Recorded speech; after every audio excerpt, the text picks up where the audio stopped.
Hello. Hello. Welcome to Storytime with Moog. I am Moog, and today we are starting a brand spanking new book that is really old. Today we are reading Niels Klim's Journey Under the Ground by Ludvig Holberg. But first, hello, everybody. So good to see you. Today is the very first time that we are also live over on YouTube. So hi, YouTube. Hello. Hello, everyone. So good to see you. So good to be here. Figured it out. Maybe. We'll see. We'll see if there's technical issues. So just bear with me if there's any issues. Like always, I'm just a little baby bat trying to flap my way through life. Hello. New time. New time, new streaming things. So exciting. Elite, hello. So good to see you. Star, hello. Hello. An early alarm tomorrow with your 8th day in a row. Disgusting. Go to bed. Go to bed. Is that, can you even work 8 days in a row? Hello. Twilight, hello. Hello. We'll catch you later. Thanks for stopping and saying hi. Yeah, new time. We'll see how this goes. We'll see how it goes. Scheduling things are weird, you know? And there's always like a little bit of a learning curve, so I'm here for it. It'll be good. Happy Tuesday, long weekend. How was our weekend? Did we do anything fun? Did we? Tell me. Did we eat any good food? I just had a bunch of onions and I should have had a piece of gum because now that's all I'm thinking about is how oniony my breath is. Disgusting. Let's see. Over the weekend, I did a lot of things. It was a packed weekend. I saw a Chicago Fire game, which is the men's, the MLS, team in Chicago. I went to the Museum of Science and Industry for the very first time. Have never gone. It was a delight. I loved it. And it was a Mayfest celebration over the weekend, so I went to that as well. Delightful. Florida Kevin, thank you so much for taking care of Lobine. He needs it. My golly. My golly, he needs it. Was wondering what that smell was. It's me. I'm sorry. I should next time I'll have some gum before coming on here. Uh-huh. Well, and like so I made a salad that has onions in it, and you also like with the onions you like pickle some like craisins or raisins or whatever like dried fruit you're using. So it is pungent. There's a lot of vinegar, there's a lot of onion. We're just keeping everybody away from us, which is not a bad thing, you know? People don't need to be that close to me. Mm, mm. So yeah, that's it. That's all I got. we're starting a new book today. It's a chat recommendation, which I'm very excited for. Working our way through the chat recommendations, that's my like priority this year for the books that I'm reading, both on Storytime and as well as during like sprints and stuff. So very excited for that. Stay away salad sounds good to me. That is what it should be called. I think we should rename it that. So yeah, chat recommendation, a translated work as well. So that's also really fun. We'll see how many words have not been translated. So we'll see, because it seems like every time there is a translated work, they leave phrases that don't necessarily translate well into English. They leave them in their original language. So we'll see. We might be saying some things very wrong, both in English and in a variety of languages. We'll see. We'll see. Shall we? Shall we? I didn't have any caffeine, but it feels like it. It feels like I'm firing on all of my engines. Every single engine is being fired upon. Let's just do it. Let's do it. All right, so as I said, today we are starting a new book. We are starting Niels Klim's Journey Under the Ground by Ludvig Holberg. It is a chat recommendation, and I am so excited to see it or read it. I'm excited to see it and read it. Seabird, I saw your name at the same time as I was talking, so C came out. Hello, so good to see you. Okay, oops. So before we get started, I did pull up the Wikipedia page, so we'll see how it goes. We'll see what it's all about here without any spoilers. It says Niels Klim's Underground Travels, originally published in Latin in 1741, is a satirical science fiction fantasy novel written by the Norwegian Danish author Ludvig Holberg. His only novel, it describes a utopian society from an outsider's point of view and often pokes fun at diverse cultural and social topics such as morality, science, sexual equality, religion, governments, and philosophy. Great. Great. Holberg knew that the satirical content of the novel would cause an uproar in Denmark, Norway. So the book was first published in Germany in Latin. He thus reached a broader audience than he would have in his homeland. The novel made him widely acclaimed across Europe. Danish, German, French, and Dutch translations were also published in 1741. The book is significant in the history of science fiction, being one of the first science fiction novels in history, along with Lucian's A True Story. It names a bunch of things that I'm not going to name. Although Margaret Cavendish's The Blazing World is also among the list, which is really exciting. And okay, I guess I am going to name them. And Gulliver's Travels, which I know that we have talked about reading in the future. Okay, and those that was it for all of the ones that we've talked or mentioned about. The work is referenced in Poe's The Fall of the House of Usher. That's exciting. That's really exciting. The Danish communist author and artist Hans Scherfig created a graphic retelling of Niels Klim's oh, that's not in English, that's in Danish, which was originally published in the Danish newspaper. Story was adapted to a costly 3-episode TV series for the Danish Broadcasting Corporation in 1984, starring actor Fritz Helmuth in the title role. Cool. All right. Let's do it. Let's do it. To it. Shall we? Oops. Maybe. We may. We may.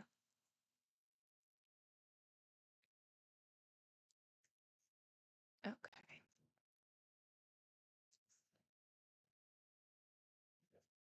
Okay. Norwegian Danish author writing in Latin translated into English from German. Yeah. It's fine. I don't know why we would think that there would be any issues in translation. Why would we think this? Thank you so much for the hydrate. Got to start off strong. Mm-mm-mm.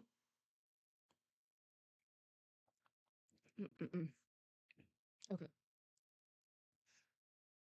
Oh, okay. The title page is Journey Under the Ground, being a narrative of his wonderful descent to the subterranean lands, together with an account of the sensible animals and trees inhabiting the planet Nazar and the firmament. Great. Translated from the Danish by John Gierlow. All right. Let's skip through the table of contents and the list of plates. Here we go. Introduction. Ludvig Holberg, the author of The Narrative of Niels Klim, was the most eminent writer among the Danes in the 18th century. His works show a surprising versatility of genius, comprising histories and treatises on jurisprudence, together with satires and comedies. He was by birth a Norwegian, but was educated at the University of Copenhagen in Denmark. Soon after receiving a theological degree from that institution, he visited Holland and England and resided about 2 years at Oxford.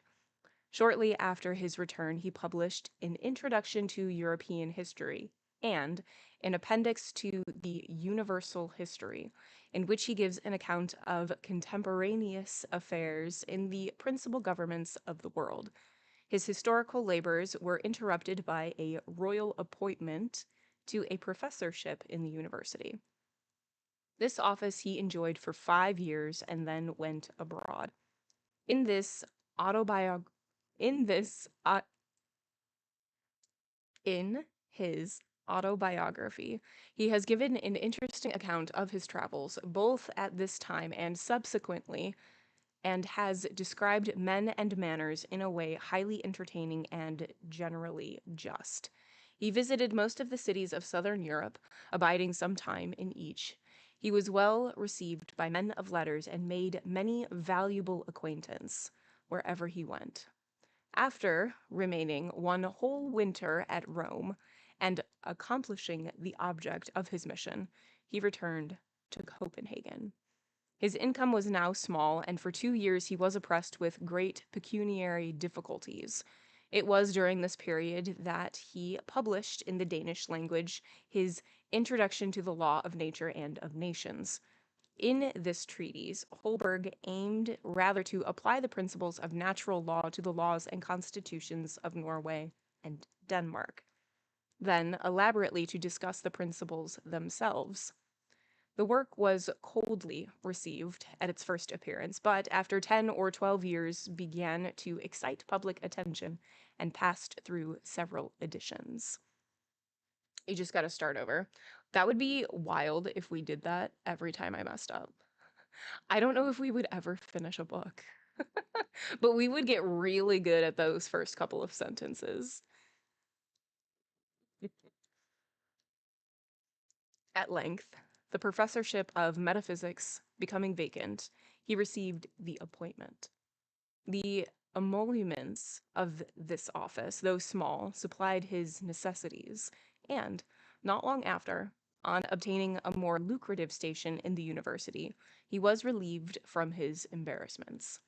Hitherto, he had devoted himself almost exclusively to jurisprudence, history, and languages, and had never tried his hand at poetical composition. Indeed, he had ever felt a strange aversion to the study of poetry, and, although he had read the Latin poets and composed Latin poems, it was more for the sake of proficiency in the language than for pleasure, or, in his own words, as a sick man swallows bitter draughts, not because they are grateful to the palate, but because they are recommended by the physicians. He now, however, seemed inspired by a new ambition and set himself to imitate one of Juvenal's satires. Encouraged by his unexpected facility, he projected and composed an original poem. Its success, when published, surpassed that of any work previously written in the Danish language. Judicious critics heartily commended it, and some even looked upon it as introducing a new era in the national literature.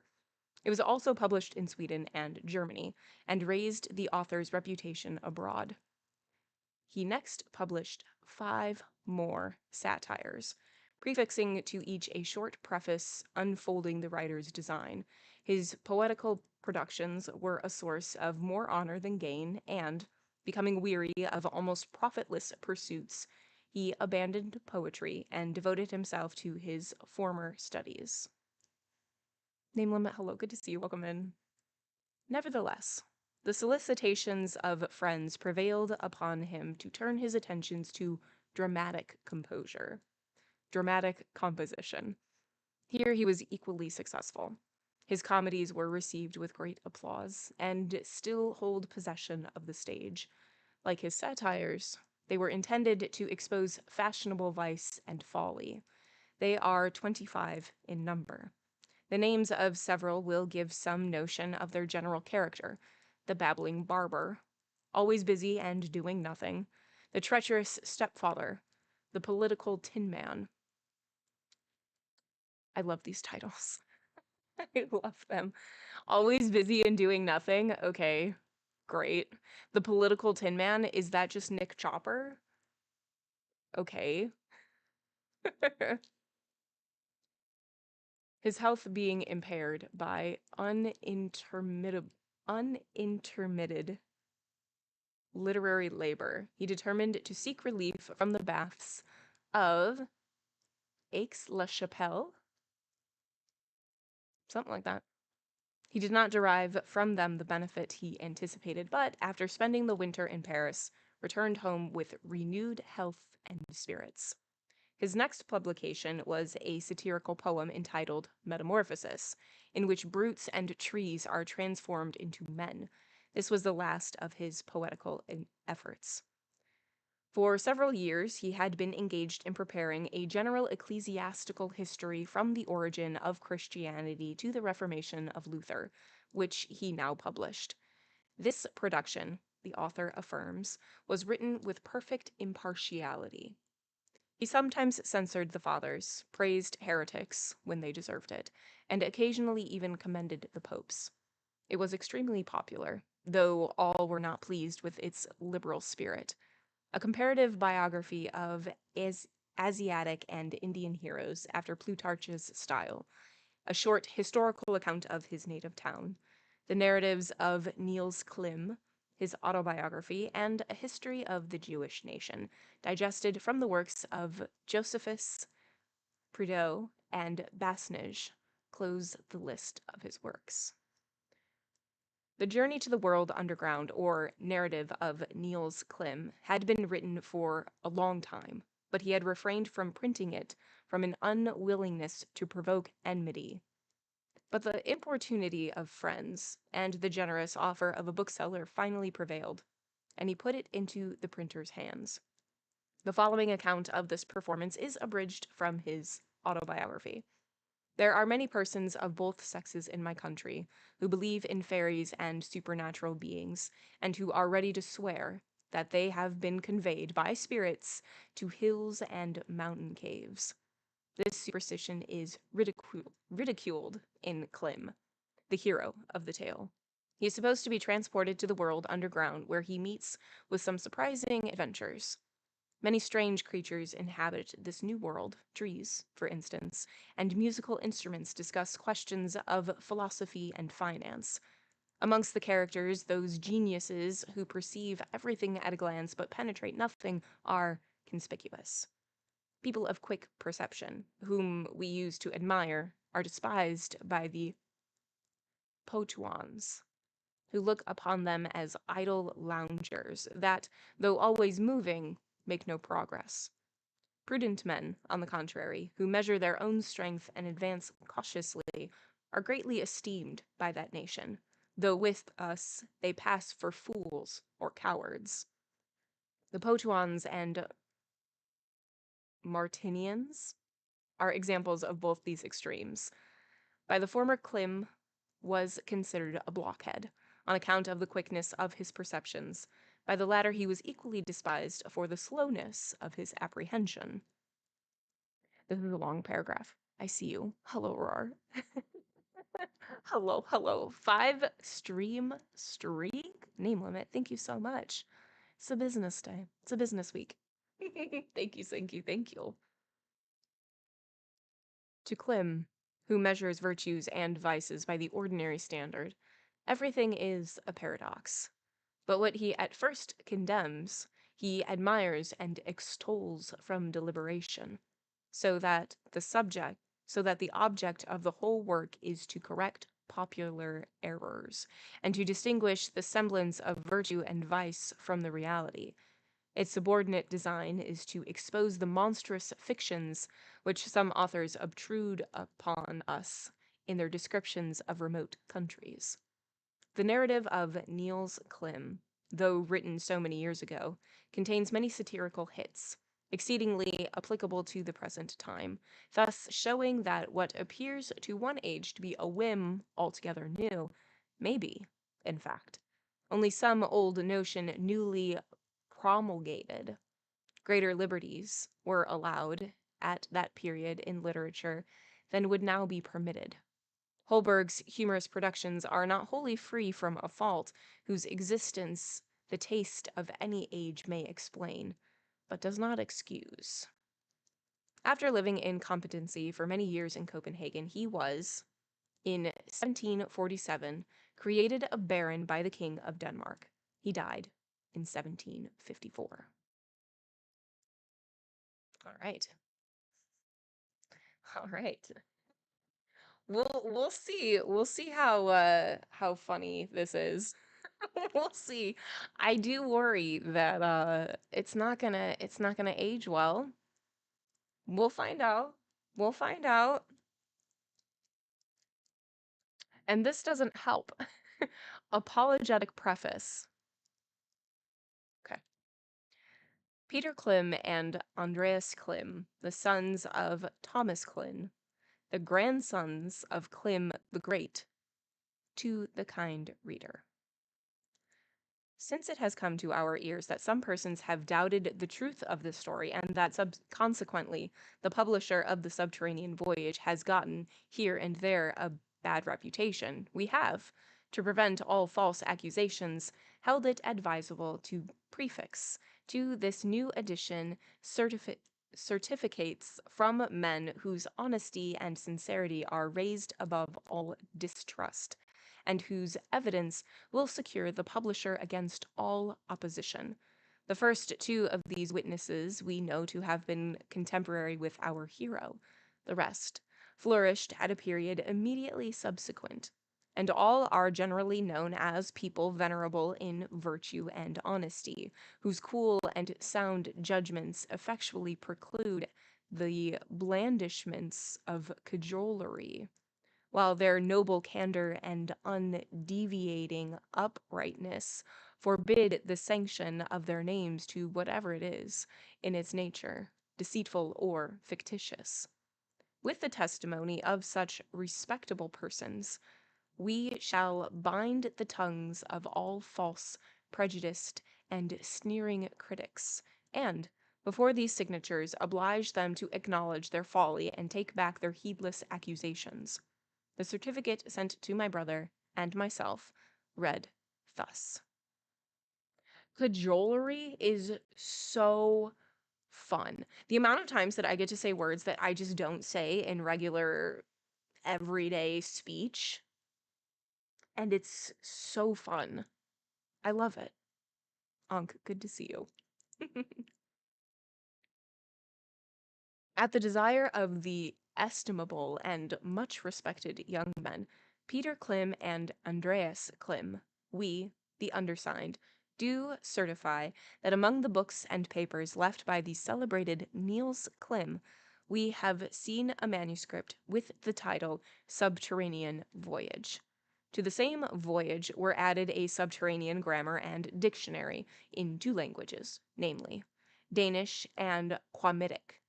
By comparing the celebrated Abelin's Latin translation with this old manuscript, we find that the former does not, in the least point, deviate from the hand text. To its further confirmation, we have hereby placed our seals. Adrian Peters, MPP. Jens Thorlekson, MPP. Svend Klak, MPP. Joachim Brander, MPP. Jens Gad, for self and brother, MPP. Hieronymus Gibbs, Scotch, MPP. We hope by such distinguished and authentic testimony to remove all doubt. But should there be found any stubborn enough to persist in their suspicions, in spite of these certificates, we will anticipate their objections and endeavor to subdue their incredulity with other weapons.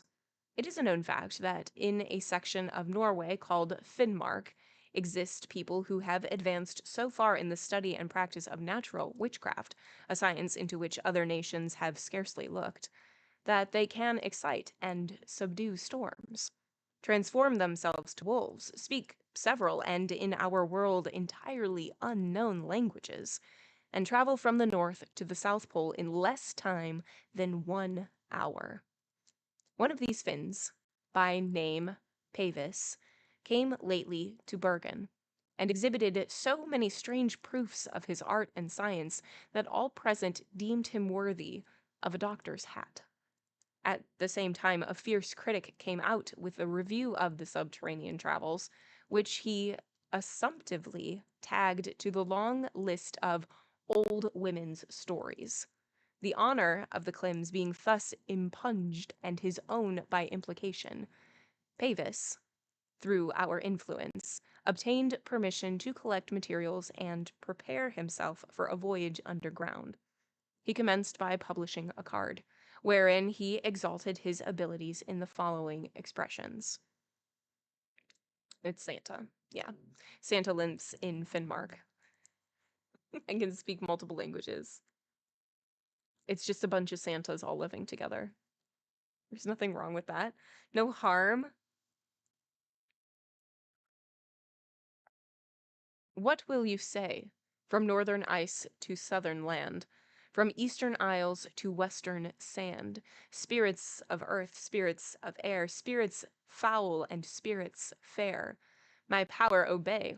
I break the rainbow's arched line, that herald of approaching calm. Thunder I send by cold moonshine. Mine is the bane, and mine the balm. My beck upwhirls the hurricane, the sun and moon and stars in vain their wonted course would keep. Honey from out the rock doth weep when I command.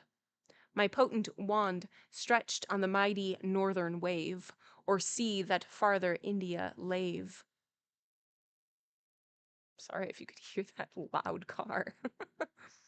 Subdues their mountain billows hoarse to inland brooklets murmuring course. What is on earth? What is on sea? In air and fire, from Pavis free. Everybody shuddered from fear at hearing these incredible assumptions. The Finn immediately prepared himself for the voyage, undressed and, strange sight, suddenly transformed to an eagle, raised himself into the air, and soon vanished. After a full month's absence, our wonderful doctor, early on a morning, reappeared entirely exhausted, his forehead streaming with sweat. When sufficiently recovered from his fatigue, he commenced a description of his adventures on his air passage and in the subterranean lands. He told us that, on his arrival below, war was raging between the established government and the opposition, in which the party of Klim got the ascendancy, and reinstated the son of our Niels on the throne. Our kinsman had for a long time borne the scepter, under the administration of his mother, but now, old and glorified for many great feats, reigned alone over the whole subterranean world, with the name of Niels II. Now, take shame to yourselves, ye incredulous mortals, and learn hereafter, in important matters, to proceed with more caution. Be ashamed, ye scoffers, and ask pardon for your unfounded accusations, your atrocious sneers. Stand abashed, finally, ye hypercritics, and know that the learned world shall no longer suffer from your audacious and unreasonable judgments. Then silence your stunted progeny at their birth, or if you will, yourselves. Aggressive. So aggressive. Okay, so our apology preface is basically saying like this all happened and all of you people that say that it didn't happen, silence yourselves. Silence yourselves. We are signing this as true that we absolutely found all of this writing from Niels himself with translation materials and maps and photographs. It's all true. If you don't believe us, get out of here. Get out of here. So aggressive. Wadsworth. Hello. So good to see you. Welcome in.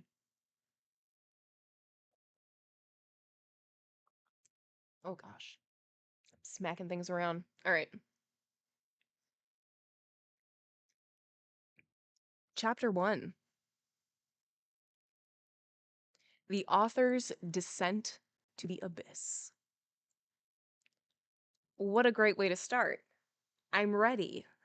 You know I love a good descent to the abyss. You know I do. In the year 1664, after graduating at the Academy of Copenhagen in theology and philosophy, I prepared to return to my fatherland and took passage in a ship bound for the city of Bergen in Norway. I had been furnished with brilliant testimonials from both faculties and wanted only money, a fate common to Norwegian students, who generally return home with empty purses from the Temple of the Muses. We had a good wind, and in 3 days arrived at my native town, Bergen. I occupied myself now in expanding my knowledge of natural philosophy, and for practice, geologically examined the neighboring mountains. On the top of the most interesting of these mountains, interesting, I mean to a student, was a remarkable cave, which the inhabitants of the town called Florian. From its mouth, a mild and not unpleasant air issues at certain periods, as though the cave inhaled the breeze and gently sighed it forth again. The learned in Bergen, especially the celebrated Abelin and Edward, had longed to examine it. But these latter, from their great age being unable to perform so arduous a feat, used every occasion to induce the young and adventurous to attempt the exploration. Instigated, and it was a foolish and I might say a wicked resolution, instigated, I say, not less by the encouragement of these great men than by my own inclination, I determined to descend into the cave. The longer I thought of the matter, the firmer I became. I prepared everything needful for the expedition, and on a Thursday, at the morning twilight, departed from the city. I started thus early because I desired to finish my labors before dark, and make a report the same evening. How little did I then dream that, like another Phaeton, I should be driven headlong through the air and precipitated to another globe, there to ramble for the space of 10 years before I should see my friends and native land again. The expedition took place in the year of 1665. Accompanied by 4 men to carry the necessary implements and assist in letting me down, I ascended the mountain. Arrived at the top, near the fatal cave, we sat down at breakfast. Now, for the first time, my heart began to faint, as though it foreboded my coming misfortune. But, in a moment, my half-extinguished courage blazed again. I fixed a rope around my body, stood on the edge of the cave, and commended my soul to God. Ordering the men to veer the rope steadily and to hold when I cried out, I took a boat hook in my right hand and glided into the abyss. Aided by the pole, I was enabled to keep clear of the jutting points of the rock that would have impeded my progress, as well as have wounded me. I was somewhat anxious about the rope, for it rubbed hard against the rocks at the top, and, in fact, I had scarcely descended 20 to 30 feet when it gave way, and I tumbled with strange quickness down the abyss, armed like Pluto with a boat hook, however, in place of a scepter. Enveloped by thick darkness, I had been falling about a quarter of an hour when I observed a faint light, and soon after a clear and bright shining heaven. I thought, in my agitation, that some counter-current of air had blown me back to earth. The sun, moon, and stars appeared so much smaller here than to people on the surface that I was at a loss with regard to my whereabouts. I concluded that I must have died, and that my spirit was now about to be carried to the blessed dwellings. I immediately conceived the folly of this conclusion, however, when I found myself armed with a boat hook, and dragging behind me a long strip of rope, well knowing that neither of these were needful to land me in paradise, and that the celestial citizens would scarcely approve of these accessories with which I appeared in the manner of the giants of old, likely to attack heaven and eject the gods therefrom. Finally, a new light glimmered in my brain. I must have got into the subterranean firmament. This conclusion decided the opinion of those who insist that the earth is hollow, and that within its shell there is another, lesser world, with corresponding suns, planets, stars, etc., to be well grounded. The result proved that I guessed right. The rapidity of my descent, continually augmented for a long time, now began to decrease gradually. I was approaching a planet which I had from the first seen directly before me. By degrees it grew larger and larger, when, penetrating the thick atmosphere which surrounded it, I plainly saw seas, mountains, and dales on its surface. As the bold bird, between the billow's top and mountain's summit, sweeps around the muscle-clothed rock, and with light wing sports on the foam, my body hovered. I found now that I did not hang in the atmosphere buoyed up by the strong current of which I have spoken, but that the perpendicular line of my descent was changed to a circle. I will not deny that my hair rose up on end in fear. I knew not but that I might be metamorphosed to a planet or to a satellite, to be turned around in an eternal whirl. Yet my courage returned, as I became somewhat accustomed to the motion. The wind was gentle and refreshing. I was but little hungry or thirsty, but recollecting there was a small cake in my pocket, I took it out and tasted it. The first mouthful, however, was disagreeable, and I threw it from me. The cake not only remained in the air, but to my great astonishment began to circle about me. I obtained at this time a knowledge of the true law of motion, which is that all bodies, when well balanced, must move in a circle. I remained in the orbit in which I was first thrown 3 days. As I continually moved about the planet nearest to me, I could easily distinguish between night and day, for I could see the subterranean sun ascend and descend. The night, however, did not bring with it darkness as it does with us. I observed that on the descent of the sun the whole heavens became illuminated with a peculiar and very bright light. This I ascribed to the reflection of the sun from the internal arch of the earth. But just as I began to fancy myself in the near presence of the immortal gods, about to become myself a new heavenly light, and wondered at a brilliant star, behold, a terrible, winged monster appeared, who seemed to threaten me with instant destruction. When I saw this object in the distance, I supposed it to be one of the celestial signs, but when it came near, I perceived it to be an enormous eagle, which followed in my wake as if about to pounce upon me. I observed that this creature noticed me particularly, but could not determine whether as a friend or an enemy. Had I reflected, I should not have wondered that a human being, swinging around in the air with a boat hook in his hand, had a long rope dragging behind him like a tail, should attract the attention of even a brute creature. My uncommon figure gave, as I afterwards understood, occasion for strange reports to the my uncommon figure gave, as I afterwards understood, occasion for strange reports to the inhabitants on my side of the planet.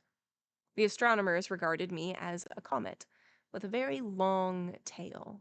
The superstitious thought my appearance to be significant of some coming misfortune. Some draftsmen took my figure as far as they could decry it, so that when I landed I found paintings of myself, and engravings taken from them and hawked out.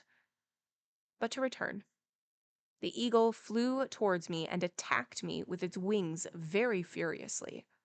I defended myself as well as I could with my boat hook and even vigorously, considering my unstable situation. At last, when he attempted to grapple with me, I thrust the hook in between its wings so firmly that I could not extricate it. The wounded monster fell, with a terrible cry, to the globe beneath, and holding the hook, I, well tired of my pendant attitude, was dragged to the planet. Daddy, hello, good to see you. Welcome in. Welcome in. Hi. At first, my descent was violent, but the increasing thickness of the atmosphere as I approached the planet made me sink with an easy and soft fall to the earth. Immediately on touching it, the eagle died of its wounds. It was now night, or rather the sun was down, for it was not dark. I could see clearly to read the papers I had in my pocket. The light, as I have already said, comes from the firmament or internal shell of our earth, half of it being brightened at one time like our moon. The only difference between night and day is that the absence of sun makes the weather a little colder. End of chapter 1. Okay, very much getting like Journey to the Center of the Earth vibes here. Very, very much. Except, well, no, I guess that is kind of the same thing. Okay, so the Earth, once we get on into it, Niels Klim has found that it is hollow. And he's just like traveling in a circle and he finds a little cake and he eats his little cake. He had the cake with him in his pocket and he pulls it out and he has it and he's like, ugh, gross. And he throws it and then the cake is like circling or like orbiting around him and he's like, oh, I see. Perfect shapes. Circle, like, is the perfect circle shape. He said it much better, obviously. Um, and so he sees this as he's like tumbling down. He also has like a hook and this long rope. And as he's like circling down, which we find out that he was doing this for 3 days, which is, hate that. So much so that the people on the planet that he's like swirling down to have pictures and engravings of him because they think that he's like some sort of god or some sort of omen, which I think is fascinating. But as he's falling down, a massive like eagle comes over and starts like attacking him because why wouldn't you? You're terrifying. You're encroaching on the eagle's space. And so then we, being Niels Klim, takes our hook and just jabs it between his wings in his back, which I hate that. I feel like we could have done something different. And then the eagle soars down to the internal planet and takes us with him. And then as soon as the eagle lands, dies, which is sad. I don't want that. I don't want that at all. Mm, mm, mm, mm. Chapter 2. The author's arrival at the planet Nazar. I'm guessing it's pronounced Nazar. It's Nazar. I'm thinking it's Nazar. We're gonna go with that anyway. If it's wrong, oops. My voyage through the air was now ended. I lay for a long time entirely immovable, awaiting my fate with the approach of day. I now observed that the wants and weaknesses of humanity, which during my passage had ceased, now returned. I was both sleepy and hungry. Fatigued in mind and body, I fell into a deep slumber. I had slept, as far as I could judge, about 2 hours, when a terrible roar, which had previously disturbed my slumbers, suddenly waked me. I had dreamed some curious dreams. In one, I thought myself to be in Norway, at the church in my native town, listening to the singing of our clerk, whose voice was really unpleasant from its roughness. The first impression, therefore, on recovering myself was that this man was indulging in an extraordinarily ambitious strain. In fact, on opening my eyes, I saw a huge bull within a few feet of me. At the same moment, a vigorous roar from this animal convinced me that I did not listen to church music. It was now daybreak, and the rising sun began to gild the green oaks and fruitful fields, which, spreading abroad in every direction, astonished my recovered sense. How much greater was my surprise when I saw the trees, of which there were great numbers in my view, move, although not a breeze stirred. The vicinity of the bull not being pleasing to me, I arose and began to ascend a tree which stood near. As I raised myself by its limbs, it gave a low yet shrill scream, and I got at the same time a lively slap on my ear, which propelled me headlong to the ground. Here I lay as if struck by the lightning, about to give up my spirit, when I heard about me a murmuring noise, such as is heard on the exchange when the merchants are assembled. I opened my eyes and saw many trees moving about the field. Imagine my agitation when one of the trees swept towards me, bent one of its branches, and, lifting me from the ground, carried me off, in spite of my woeful cries, followed by an innumerable number of its companions of all kinds and sizes. From their trunks issued certain articulated sounds, which were entirely incomprehensible to me, and of which I retained only the words "Pikel emi," on account of their being often repeated. I will say here, those words mean an extraordinary monkey, which creature they took me to be, from my shape and dress. All this, of course, I learned after being some months among them. In my present condition, I was far from being able to conceive of the nature of sensible, speaking trees. In truth, so confounded was I that I forgot I could speak myself. As little could I understand the meaning of the slow, solemn procession and the confused murmurs which resounded in the air. It's some poltergeist stuff right here. Yeah. You just like have a tree that just like picks you up and is just like, look, and takes you away and is just repeating the same thing over and over again, and you have no idea what they're saying. And also, they're saying things. I'm going to say it right now. This book, little weird.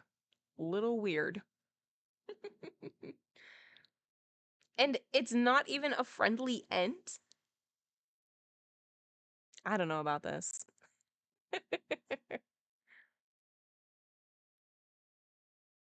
I fancied they were reproaching or expressing their or expressing. I fancied they were reproaching or expressing their contempt of me.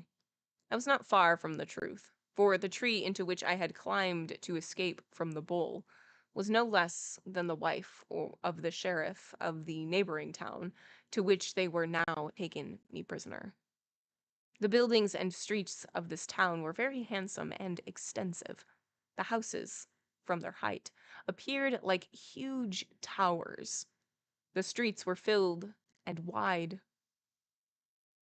The streets were wide and filled with trees, which swayed about and saluted each other by lowering their branches. The greater this declination, the more expressive was it of respect and esteem. As we passed through a very wide street, I saw a tall oak approach a distinguished house. When the trees which escorted me stepped gracefully back and bent their branches to the ground, I concluded this must be a more than common personage. In fact, it was the sheriff himself, the very dignitary whose lady it was insisted I had come too near. I was carried to the hall of this officer's house, and the door was locked upon me. Several trees armed with axes kept guard over me. The axes were held in the branches, which served the same purpose as human hands. I noticed that high up in the branches each wore a head with leaves. No. I noticed that high up in the branches each wore a head, about the size of my own, covered with leaves and tendrils instead of hair. Below were 2 roots or legs, very short. These trees were much smaller than those on Earth. In fact, being about the height of a man, some indeed were much shorter, but these I concluded to be children. While reflecting on the miserable situation in which I found myself, and weeping over the ill luck of my adventure, my guards stepped up to me and commanded me to follow them. They led me to a splendid building in the middle of the marketplace. At the door of this building stood Justice, cut out in the form of a tree, holding among the branches a pair of scales. I presumed the structure to be the courthouse, nor was I deceived. I was carried into a large room, the floor of which was overlaid with glittering marble flags of various colors. At the upper end, a golden chair was raised a little above the floor, like a judge's seat. In it was seated a sedate palm tree, distinguished from the rest by the gorgeousness of the leaves. A little below him were seated 12 assessors, 6 on either side. About them stood 24 officers holding axes. I was not a little terrified when brought a prisoner before these magnates. As I entered the hall, all the officers of the court stood up, elevated their branches, and then sat down.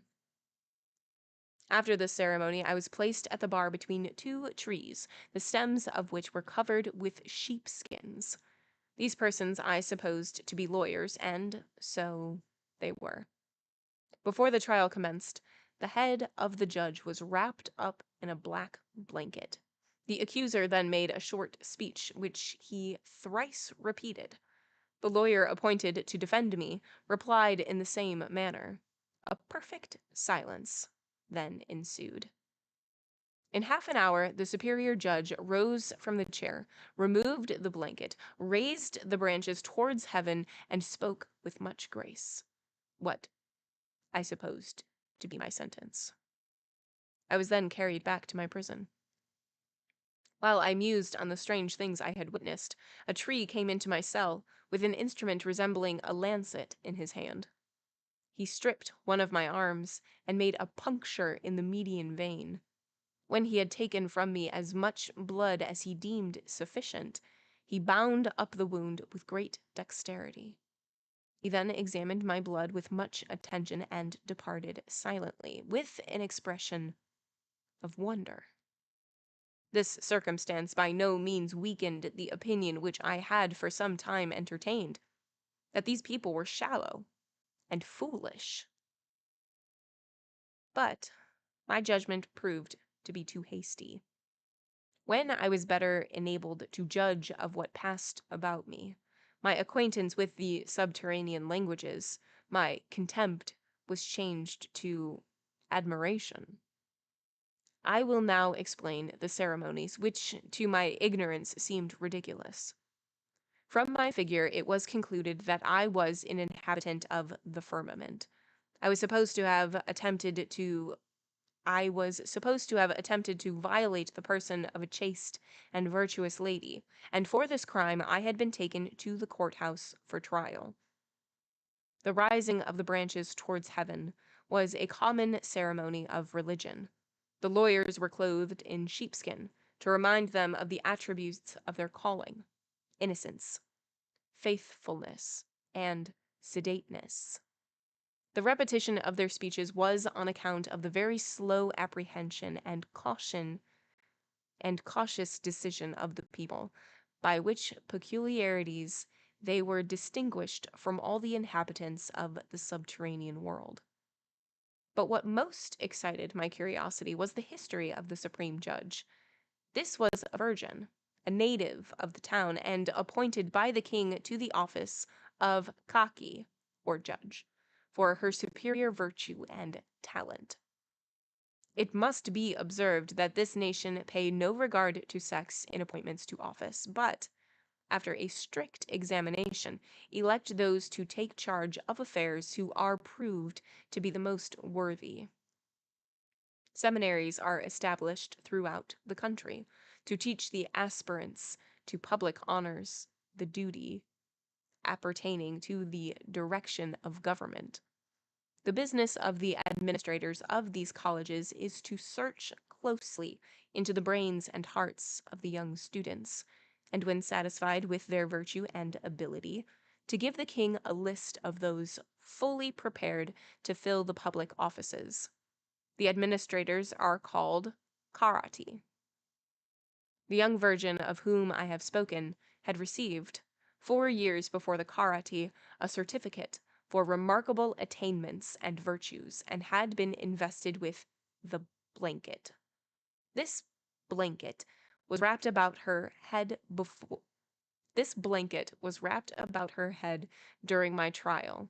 This precaution, however, is taken only in trials such as mine, in which the occasionally broad nature of the testimony might have a painful effect upon the virgin judge, should her face be exposed to the public gaze. The name of this virgin was Palmka. She had officiated for 3 years with the greatest honor, and was considered the most learned tree in the city. She solved with so much discretion the knottiest questions, knottiest, that her decisions had come to be regarded as oracles. As Themis' self, with scales of equal weight, she judged the candor both the small and the great.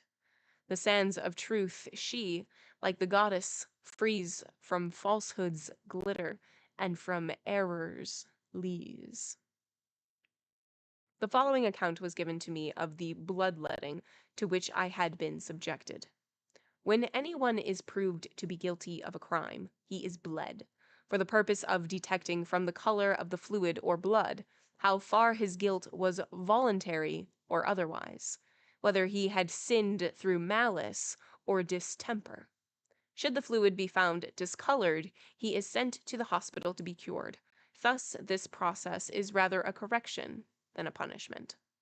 A member of the council, or anyone high in office, would be removed, should it be found necessary to bleed him. The reason why the surgeon who performed the operation on me was astonished was on account of the redness of my blood. The inhabitants having a sort of white fluid in their veins, the purity of which is proportional to their innocence and excellence. I was put at my ease when I observed that the trees generally possessed a large share of humanity. This was displayed in their little attentions to me. Food was brought to me twice a day. It consisted of fruit and several kinds of beans. My drink was a clear, sweet, and exceedingly delicious juice. The sheriff, in whose house I was imprisoned, had immediately given notice to the king that he had by accident got possession of a somewhat sensible animal of an uncommon figure. The description of my person excited the king's curiosity. Orders were given to the sheriff that I should be taught the language of the country, on which I should be sent to court. A teacher was appointed for me, whose instruction enabled me in half a year to speak very comprehensively. After this preparatory course of private study, I was sent to the cemetery. Oh no. Oh no. Learn our language in 6 months. To the cemetery with you. Seminary is what I meant to say. Whoop. After this preparatory course of private study, I was sent to the seminary, where particular care was taken both of my mental and physical education. Indeed, so enthusiastic were they to naturalize me that they actually fastened branches to my body to make me look as much as possible like themselves. End of chapter 2. Interesting. Interesting. Okay. Interesting. All right. So he was kidnapped by a tree, and the tree is just running, and he goes to court. He doesn't really know what's going on. So we get both perspectives of him not understanding the language, and then like this retrospective of like, now I know what these rituals that they were doing. I know what they were saying. I know why they like were taking my blood, that sort of thing. So I think that that is also interesting to get the what is happening here immediately followed by, oh, that's what was going on. Which I feel like doesn't happen that often. Either you just know, either you just know, or it's like, I don't know what's going on. And then you just don't know what's going on for like a very long time. So I think that that is interesting structure.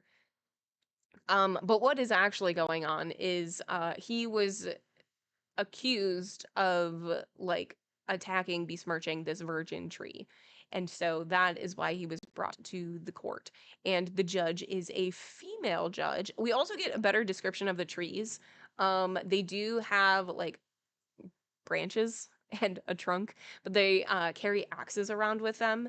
At least the like guards do, and they do have like a head, and instead of hair, it's just like leaves and branches and such. And their feet are roots, and they're like stumpy, stumpy, but because tree, get it? Sorry, it had to happen. But he's brought in front of court and they bloodlet him because that is how they judge whether like the intent, like was this evil doing like a deep down evil that this person was doing, or is it something that was just like a fluke? And they do that by seeing how like the color of their blood. But because he's not one of them, they were astonished that his blood was red and not white like theirs is. And so the king hears about this. The sheriff tells the king. The king is like, this is amazing. We need to get him to learn our language. I need to talk to him. So he's assigned a teacher and he learns the language ish enough to get by in 6 months, which is great. I'm excited. I don't get it. Stump? We're talking about trees and legs. I don't. Why is that funny?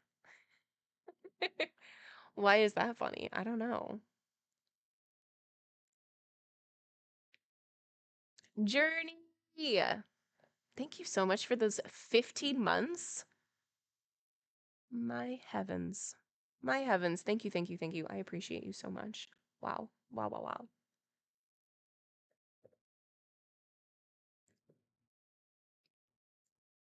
I hope you're having a great day.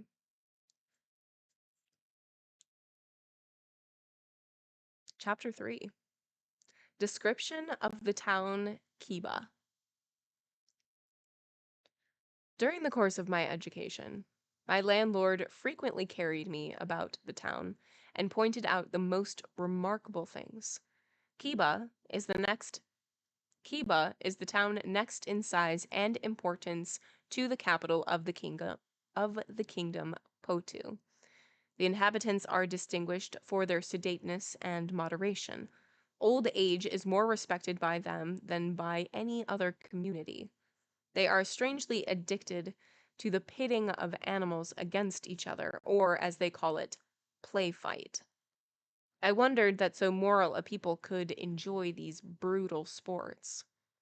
My landlord noticed my surprise and said that throughout the kingdom it was the custom to vary their lives with a due mixture of earnest duties and amusing pleasures. Theatrical plays are very much in vogue with them. I was vexed, however, to hear that disputations are reckoned suitable for the stage, while with us they are confined to the universities. At certain times in the year, disputants are set against each other, as we pit dogs and gamecocks.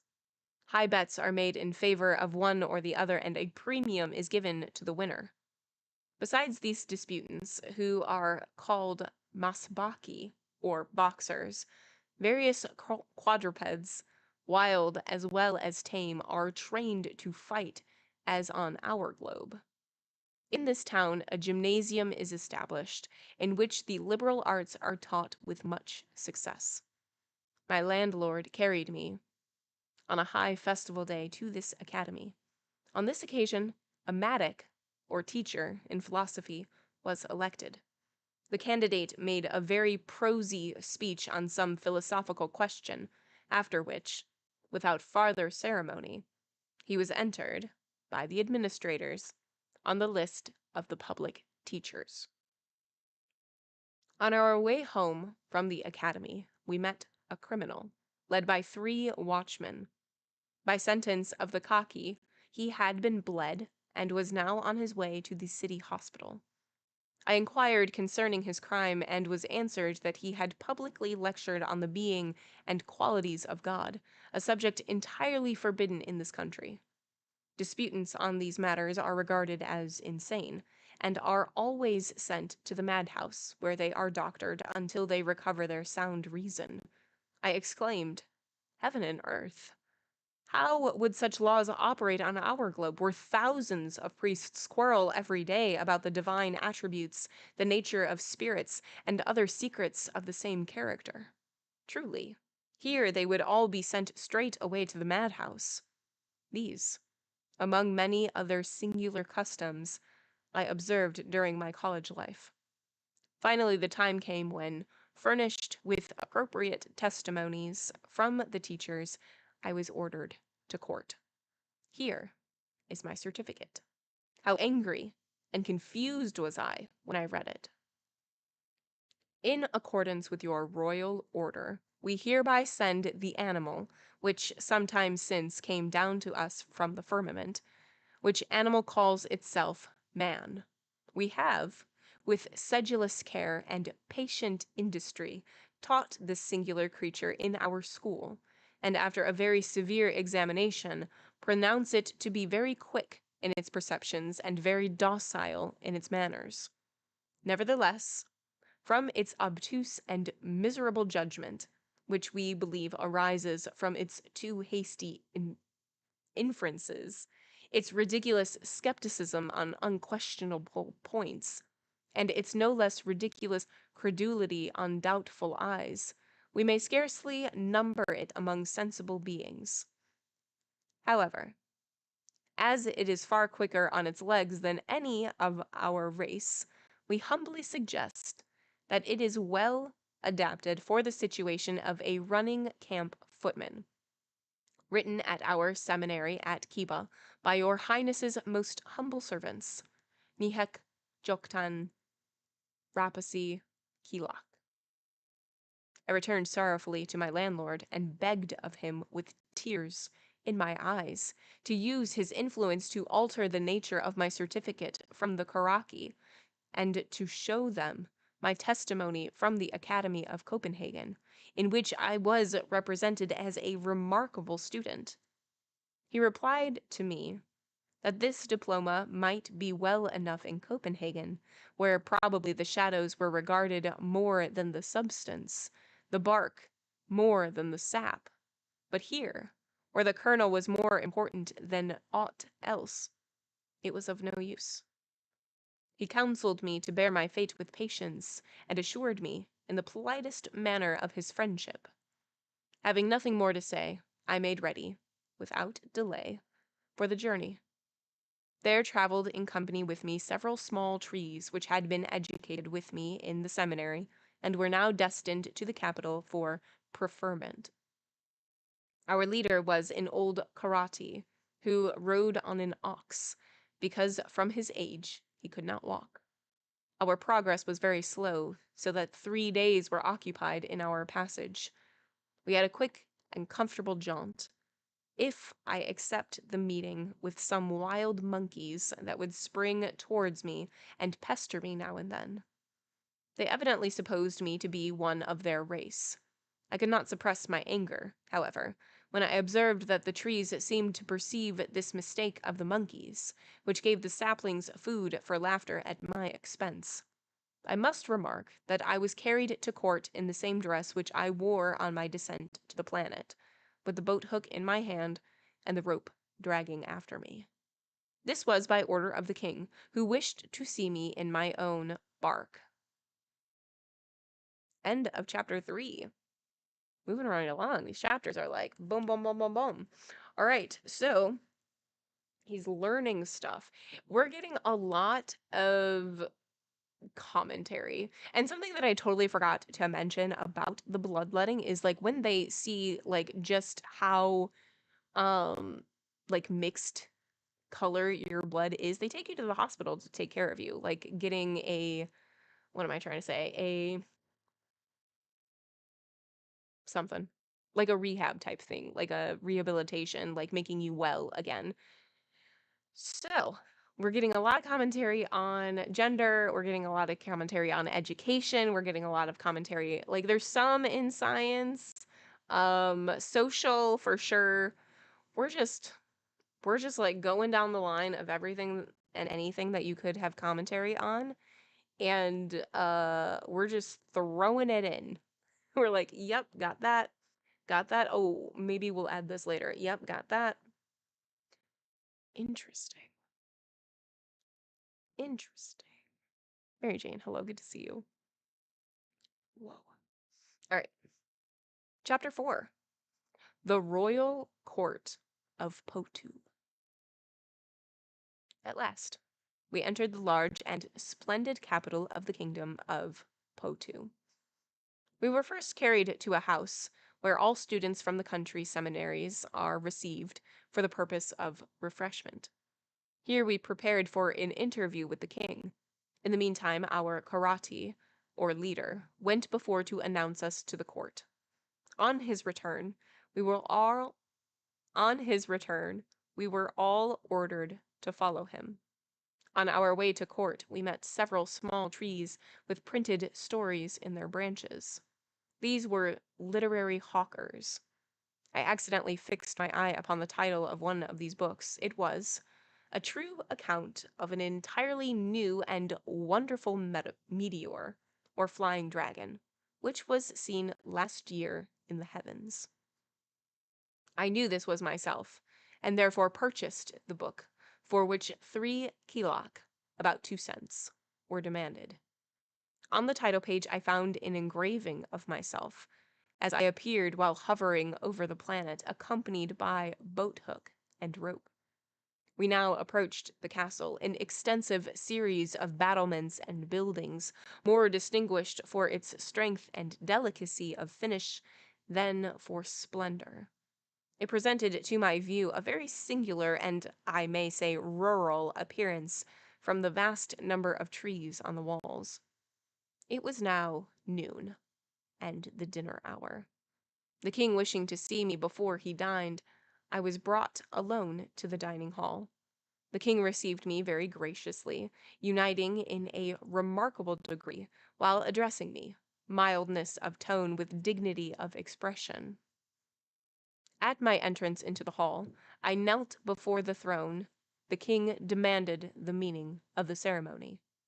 Having told him the reason, he remarked that such worship was due only to the divinity.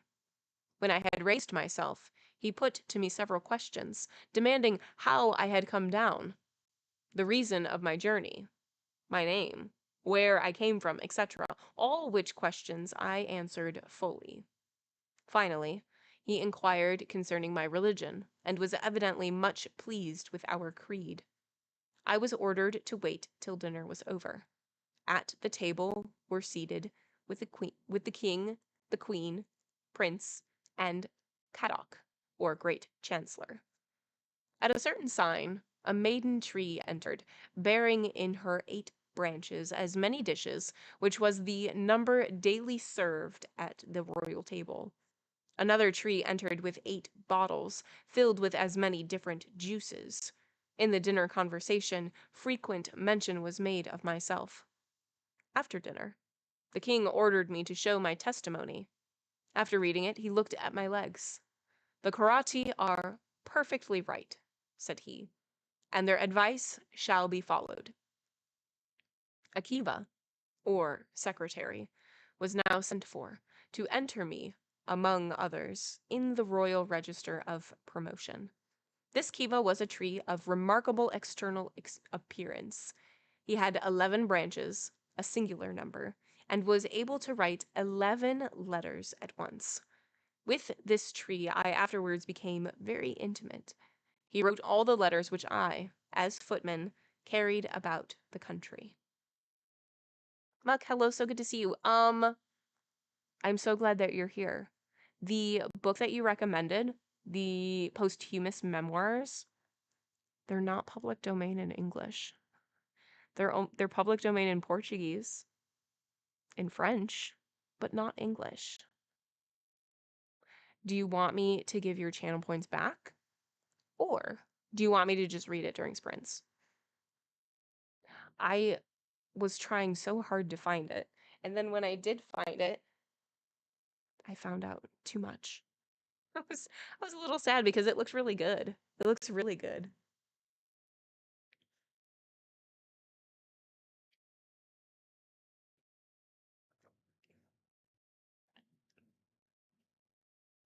On receiving my appointment, I went to bed.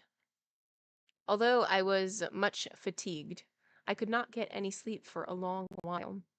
However, I fell, at last, into an uneasy slumber, from which I was suddenly roused by an uncommonly large monkey, which, on opening my eyes, I found playing all manner of tricks with me, much to the amusement of several young trees, my companions. The king laughed heartily over the jokes of the monkeys when they were related to him, but at the same time ordered me to be clothed in the subterranean manner, that is, ornamented with branches, as I had been at my first arrival below ground. My European clothes were taken from me and hung up in the museum, with the following description attached: "Dress of the creatures above ground." Mm-mm.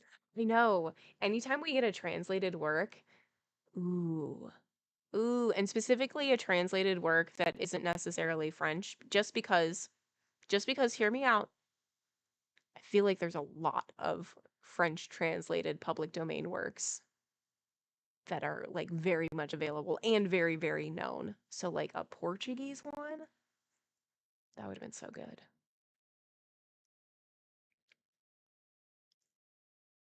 After my fright from the monkey, I got no more sleep.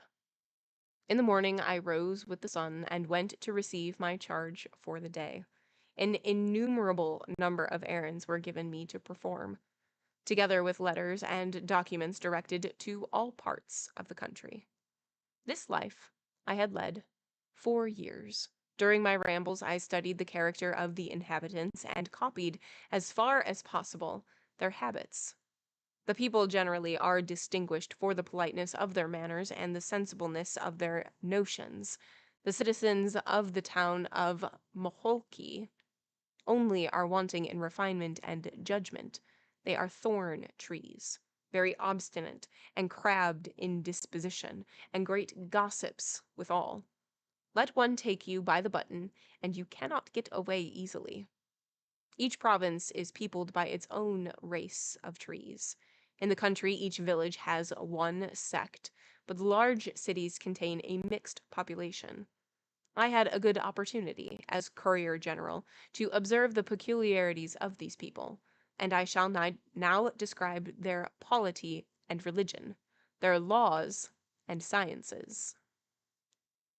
End of chapter 4. All right, so we, Niels Klim, are brought before the king, and it has been decided that we are going to be the courier because we're fast, because we're faster than trees. Who would have thought? Who would have thought? And also, they're like associating with monkeys, um, because it's just the closest type of creature that they have, and so they think it's really funny. And so the monkeys are just like playing tricks with our main character a lot, and I think that's kind of funny. Mm-mm-mm. Mm-mm-mm. A lot of translated books lose their sense of story. Like Glass Castle. Okay, interesting that you say that. I do have Glass Castle and I haven't listened to it. Okay, Muck, I'm gonna type out your response. Or your what I was saying earlier. Just so that just to guarantee that you're able to see it since the audio is a little funky. Um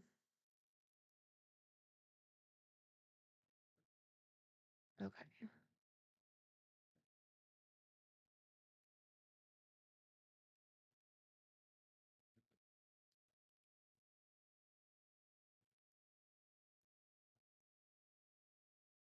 I'm typing as furiously as I can. Okay, there we go. There we go. Oof. Okay. This book has an interesting like mix almost, I feel, like between we've already mentioned Journey to the Center of the Earth, which I still think that it has that feel. And I think that it also has almost the absurdity.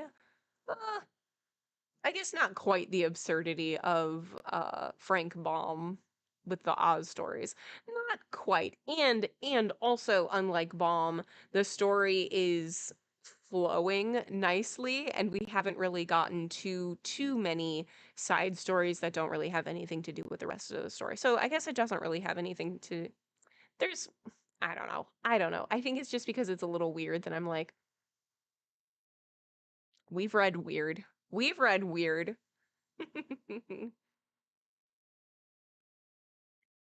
Oh yeah, let's do another one before break.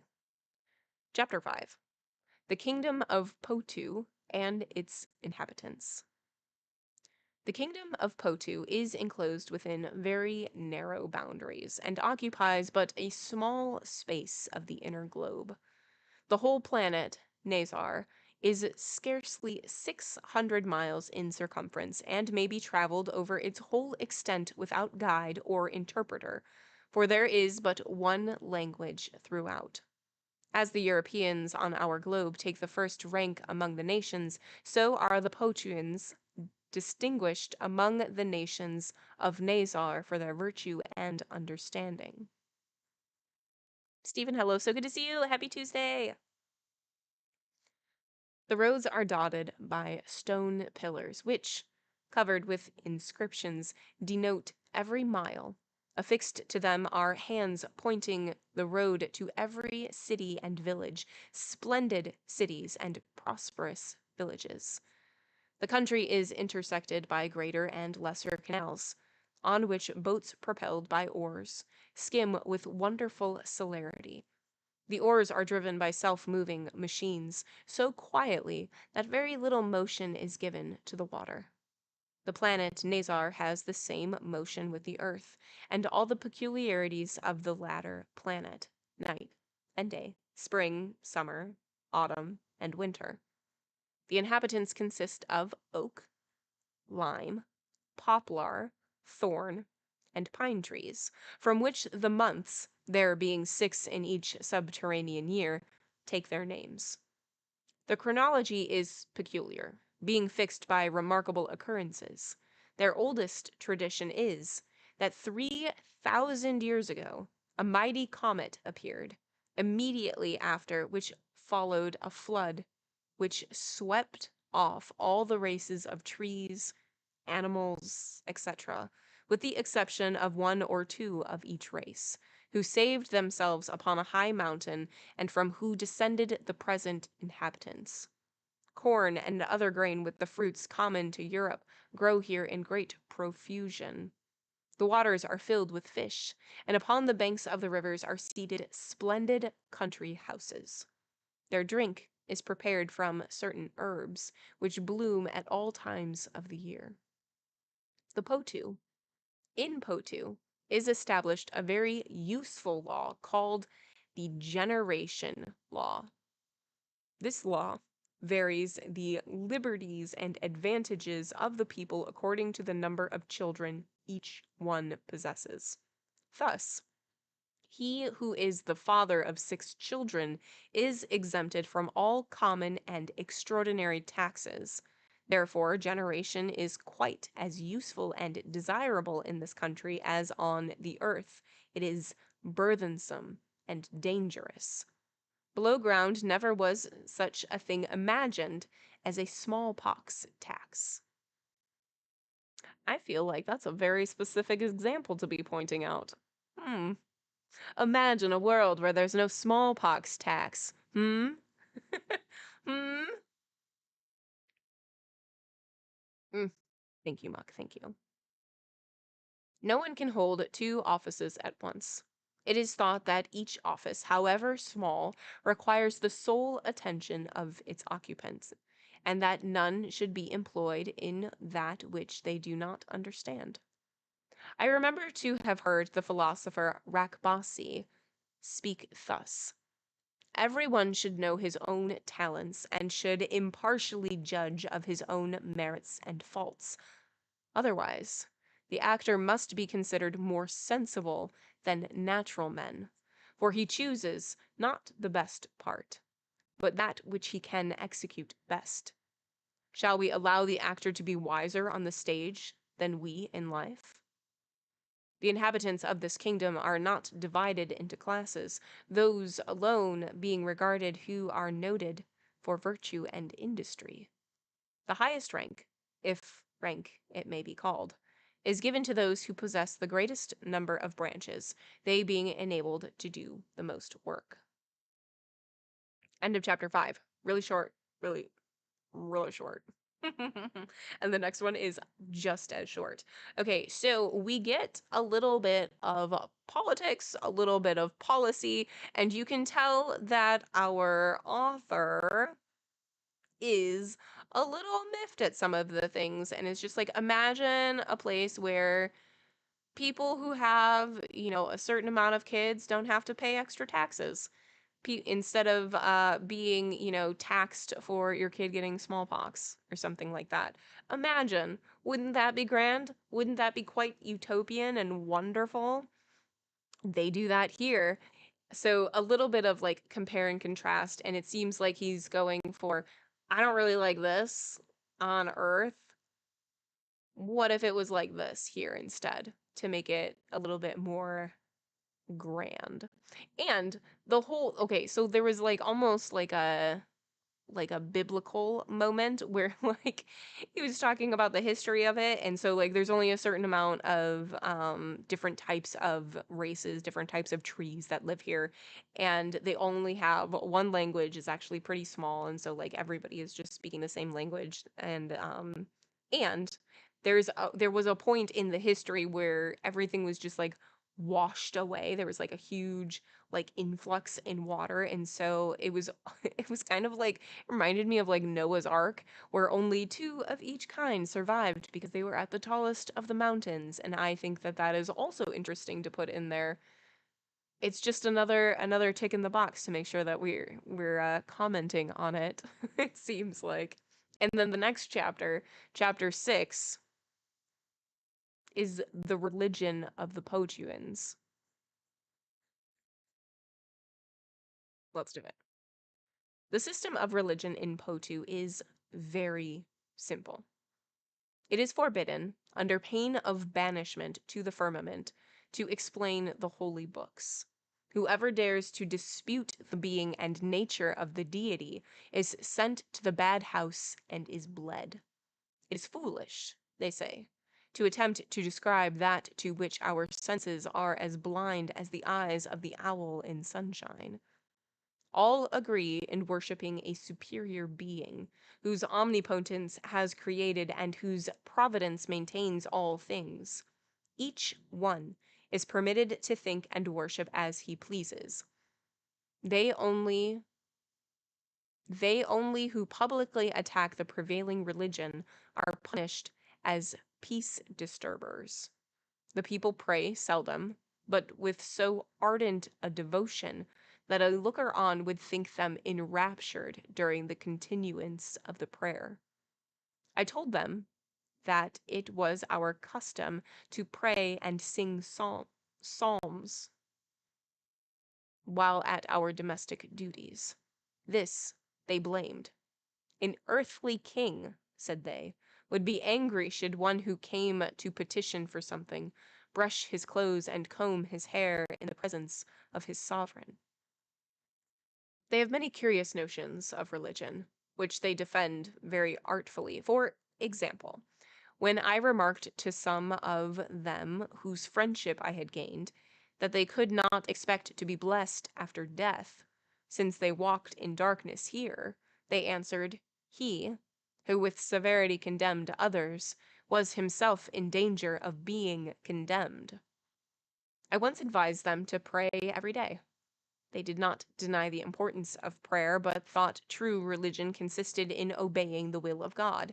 Suppose, continued they, that a king has two kinds of subjects. Some err every day, violating from ignorance or malice the ruler's commands. They come each day with petitions and deprecations to the palace, beg pardon for their faults, and depart only to recommit them. The others come seldom and never voluntarily to court, but execute faithfully and diligently every of the king's commands, and thereby evince the respect and loyalty due to him. Will not the king think these deserving of his love, as good subjects and faithful?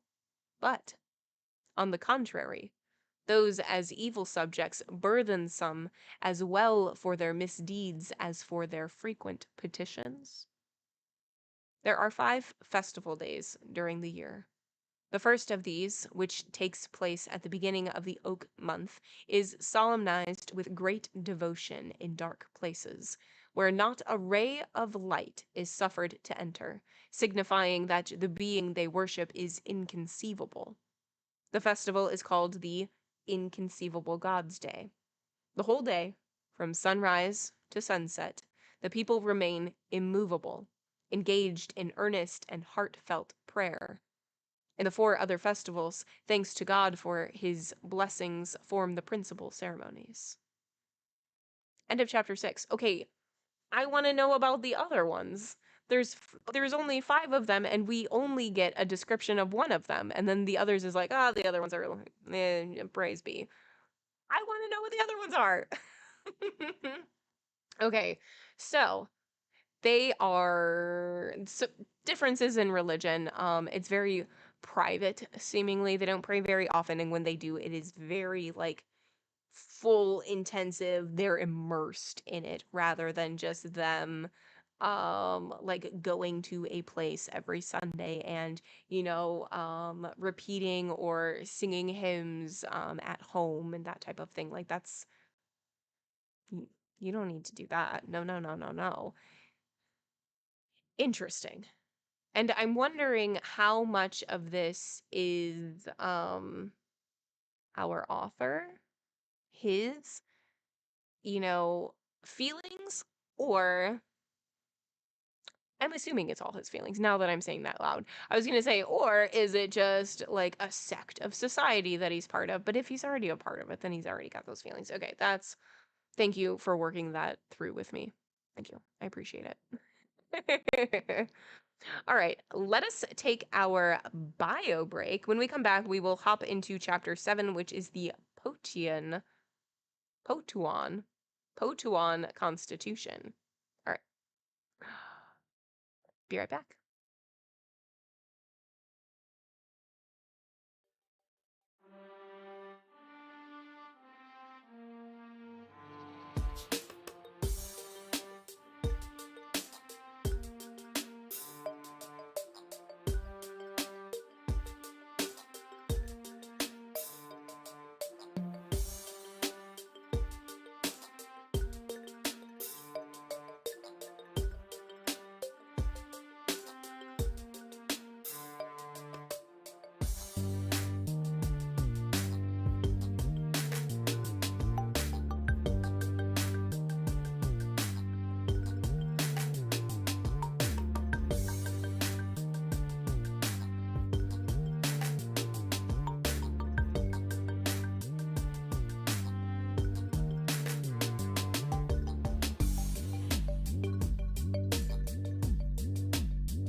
Weird delay. I like sat down and then realized that I did not have my water with me. So then I had to like sprint to go get it. We're here. Everything's fine. We've made it. All right. Let's do this. Get comfy. Get cozy. We're hopping into chapter 7. Chapter 7. The Potuan Constitution. In the kingdom of Potu, the crown is inherited, as with us, by the eldest son of the king, whose power is absolute. The government, however, is rather fatherly than tyrannical.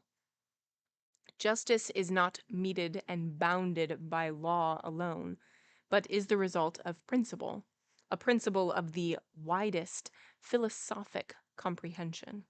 Thus, monarchy and liberty are closely united, which otherwise would be inimical to each other.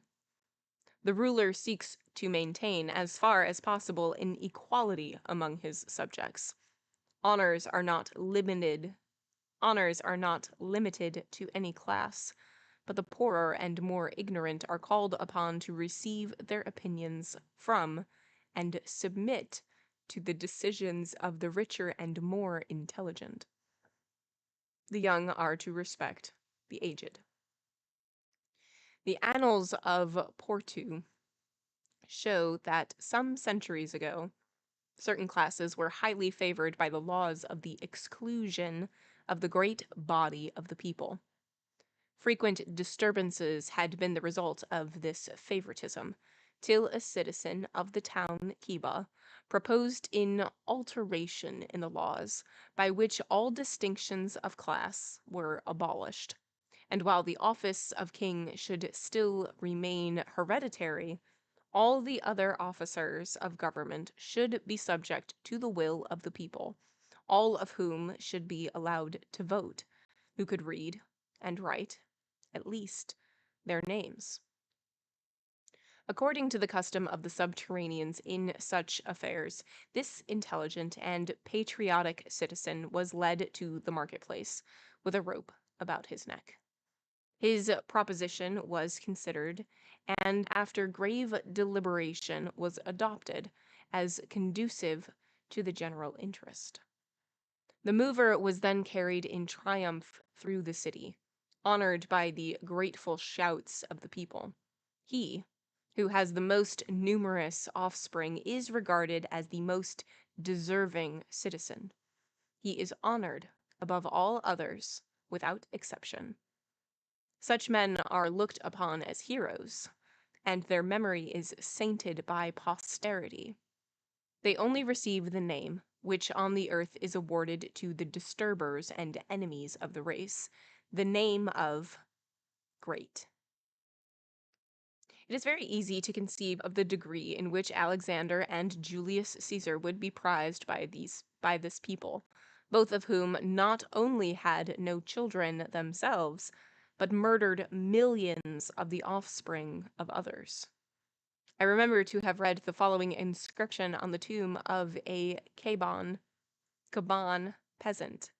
Here lies Jorkton the Great, the hero of his time, father of 30 children. 30 children? That's too many. That's too many. Mm-mm. Mm-mm. Among the court officers, the Kadori, or Grand Chamberlain, is superior. Next after him comes the Smizian, or treasurer. In my time, the seven-branched widow, Kahagna, filled the latter place. She was a virtuous and industrious woman. Although her duties were many and important, she nursed her child herself. I remarked once that I thought this to be troublesome and unfit for so great a lady. I was replied to in this wise: For what purpose has nature given breasts to women? For the ornament of the body alone, or for the nourishment of their children? The crown prince was a child of 6 years. His governor was the wisest tree in the kingdom. I have seen an abstract of moral philosophy and policy, written by him for the use of the prince, the title of which is Mahalda Libel Helit, which in the subterranean language means the country's rudder. It contains many fundamental and useful precepts, of which I recollect the following. First, neither praise nor blame should be too hastily credited. Judgment should be deferred until accurate knowledge of the matter is obtained. Second, when a tree is accused of any crime, and the accusation is supported, then the life of the culprit must be examined. His good and evil actions must be compared, and judgment be given according to the preponderance of either. Third, the king must be accurately acquainted with the opinions of his subjects and must strive to keep union among them. Fourth, punishment is not less necessary than reward. The former restrains evil. The latter promotes good. Fifth, sound reason teaches that especial regard should be had to the fitness of candidates to public offices. But, though piety and honesty go to form the greatest merit, yet, as the appearance of these virtues is often imposed on us for the reality, no tree should be severely judged till he gets into office, when he will show himself what he is. Sixth, to make a treasurer of a poor man, or a bankrupt, is to make a hungry wolf purveyor of the kitchen. The case of a rich miser is still stronger.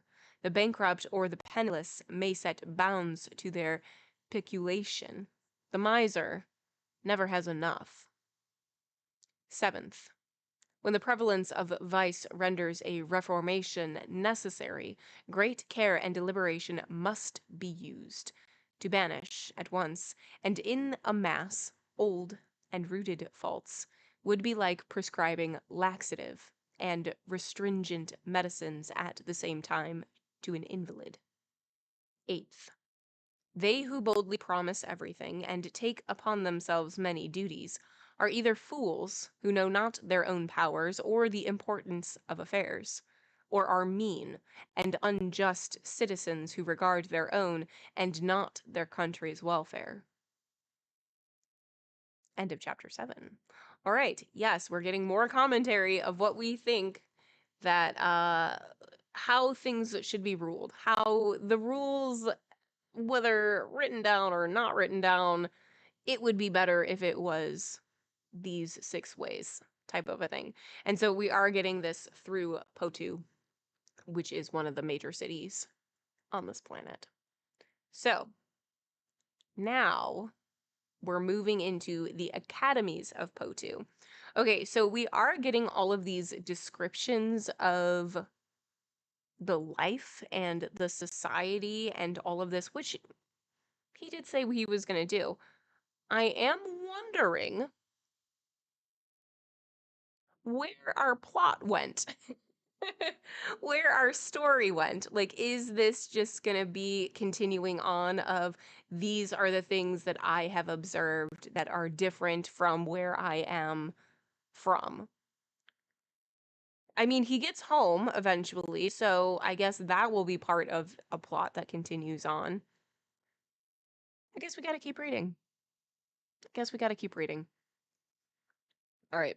Chapter 8. The Academies of Potu. In this kingdom are 3 academies. One in Potu, one in Kiba, and one in Nahami. The sciences taught in them are history, political economy, mathematics, and jurisprudence. Their theological creed is so short that it can be written on 2 pages.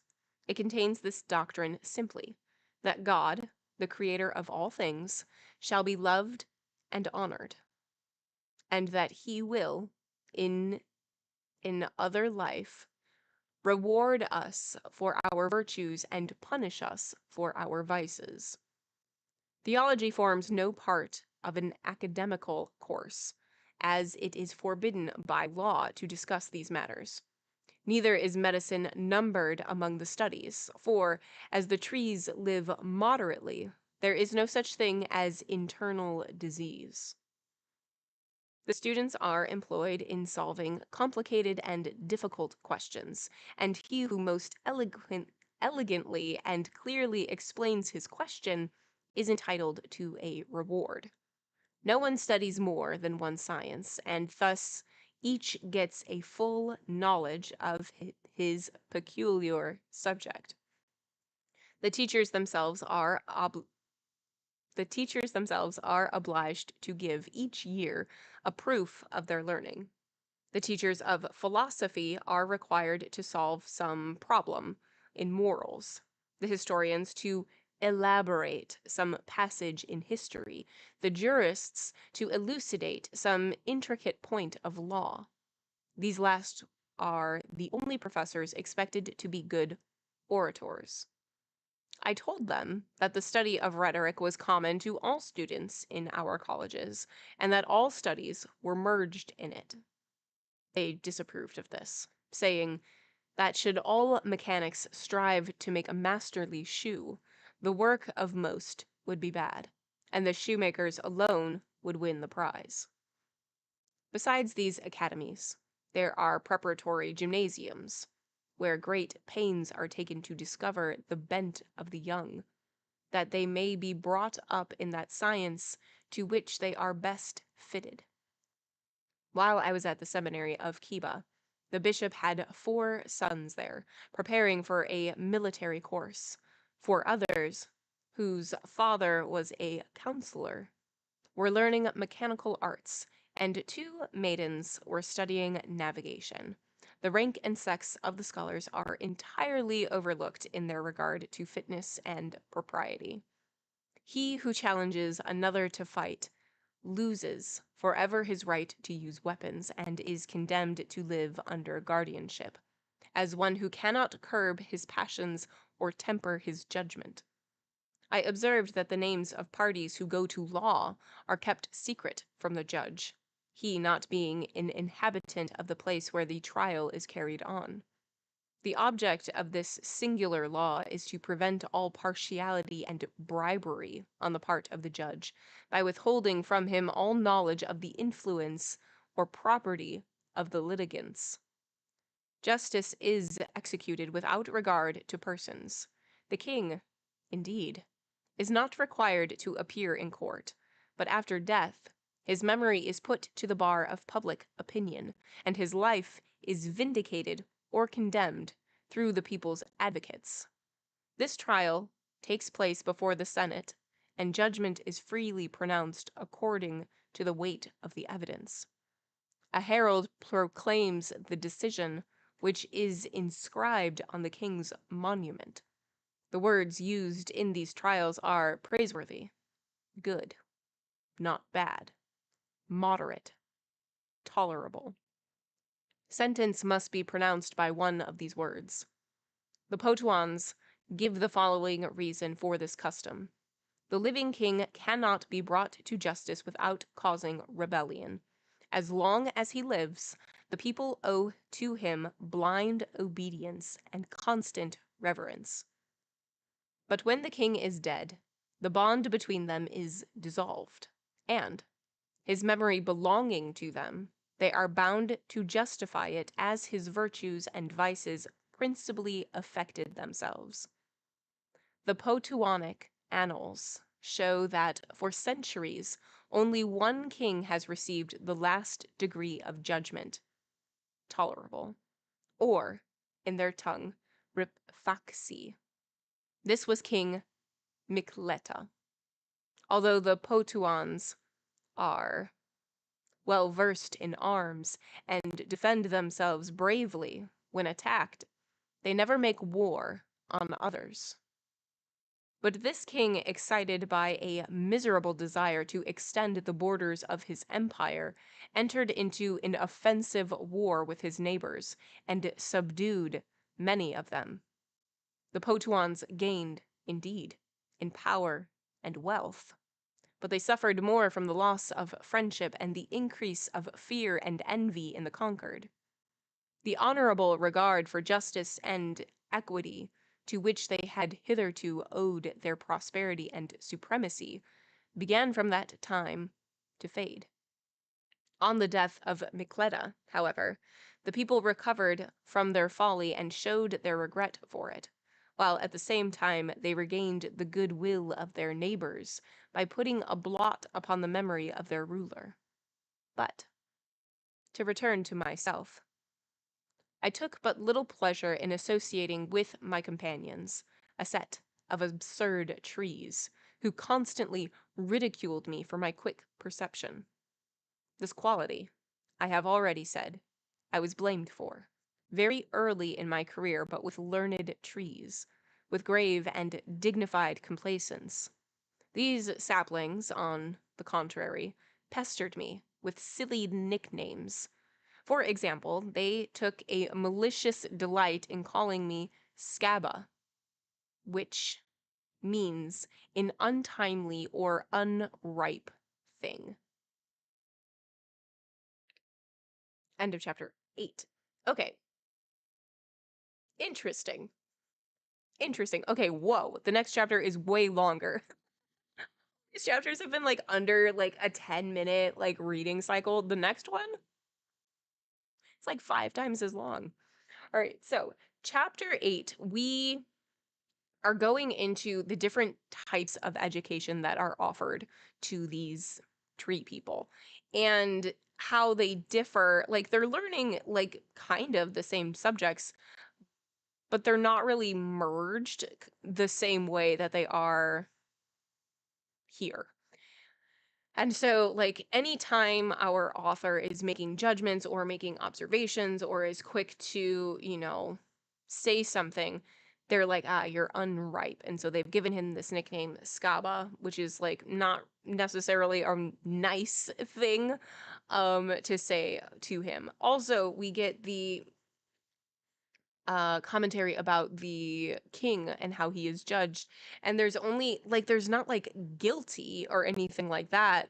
The judgments are, let me see if I can find them really quick: praiseworthy, good, not bad, moderate, and tolerable.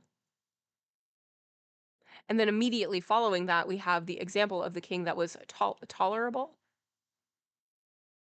maybe.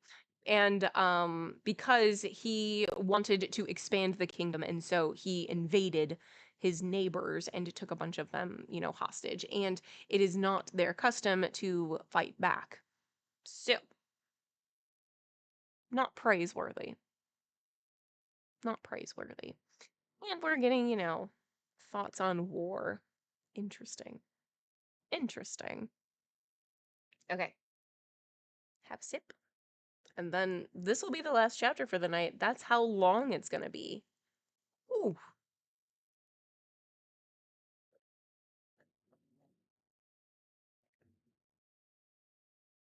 Chapter 9. The Journey Around the Planet Nazar. I had now performed the toilsome duties of a courier for 2 years, having been everywhere with orders and letters. I was tired of this troublesome and unbecoming business. I sent to the king petition after petition, asking for my discharge and soliciting for a more honorable appointment. But I was repeatedly refused, for his majesty did not think my abilities would warrant promotion. He condescended to refer me to the laws and customs which allowed those only to be placed in respectable and important offices who were fitted for them by talent and virtue. It was necessary, he continued, that I should remain where I was, till I could, by my merits, pave my way to distinction. He concluded thus: Study to know yourself is wisdom's rule. The wise man reasons, blunders still the fool. Strive not the feeble powers, great weights to move, before your shoulders long experience prove. I was thus obliged to remain, as patiently as I could, in my old service, amusing myself in thinking how to bring my talents to the light. In my continual journeys about the country, I studied the nature of the people, the quality of the soil, and, in short, became accurately acquainted with everything worthy of observation. That I might not forget anything, I used myself to write notes of each journey. These notes I enlarged afterwards as well as I could, and was thus enabled to deliver to the king a volume of considerable size. I soon observed that this work was far from being displeasing to his majesty. He read it through with attention, and then recommended it to the Senate with much ceremony. It was soon determined that I should be made to use of no. It was soon determined that I should be made use of to discover and make known whatever there was of interest throughout the planet. Truly, I expected some other reward for my sleepless nights and laborious days than still greater burthens, still heavier travails. But I could only in silence sigh with the poet. Alas, that virtue should be praised by all, should warm with its mild beams all hearts, yet mock and freeze its owner. However, as I have always had a great desire to see and hear everything new, and expected withal a magnificent reward from the really kind-hearted king on my return, I set about this work with a kind of pleasure. Although the planet Nazar is but about 600 miles in circumference, it seems to the trees of vast extent, principally on account of their slow movement. No Potuan could go round it in less time than 2 years, whereas I, with my long legs, could traverse it easily in 2 months. I set out on this journey in the poplar month. Most of the things which I shall now relate are so curious that the reader may be easily brought to believe them to be written from mere whim, or at least to be poetical contrivance. The physical and moral diversities are so many and so great on this planet that a man who has only considered the difference between the antipodal nations of the earth can form but a faint idea of the same. It must be observed that the nations of Nazar are divided by sounds and seas, and that this globe is a kind of archipelago. It would be wearisome to relate all my adventures, and I shall limit my remarks to those people who seemed to me the most remarkable. The only things which I found in common with all were figure and language. All were trees, but in customs, gestures, and sense, so great was the diversity that each province appeared like a new world. In Quamso, the province next to Potu, the inhabitants are entirely oak trees. They know not of bodily weakness or disease, but arrive in perfect and continued health to a very great age. They seem to be the most fortunate of all creatures, but I found, after some intercourse with them, that this assumption was a great mistake. Although I never saw any of them sad, yet none appeared to be happy. The purest heaven is never impressive, but after a storm, so happiness is not appreciated by these oaks because it is never interrupted. They bless not health, because they are never sick. They spend their lives in tame and uninterrupted indifference, possessed of little politeness and goodness of heart. Their conversation is cold and cheerless, their manners stiff and haughty. Without passions, they are crimeless. Without weakness, they are pitiless. Those alone to whom pain and sickness bring the remembrance of their mortality learn in their own sufferings to sympathize with and compassionate the woes of others.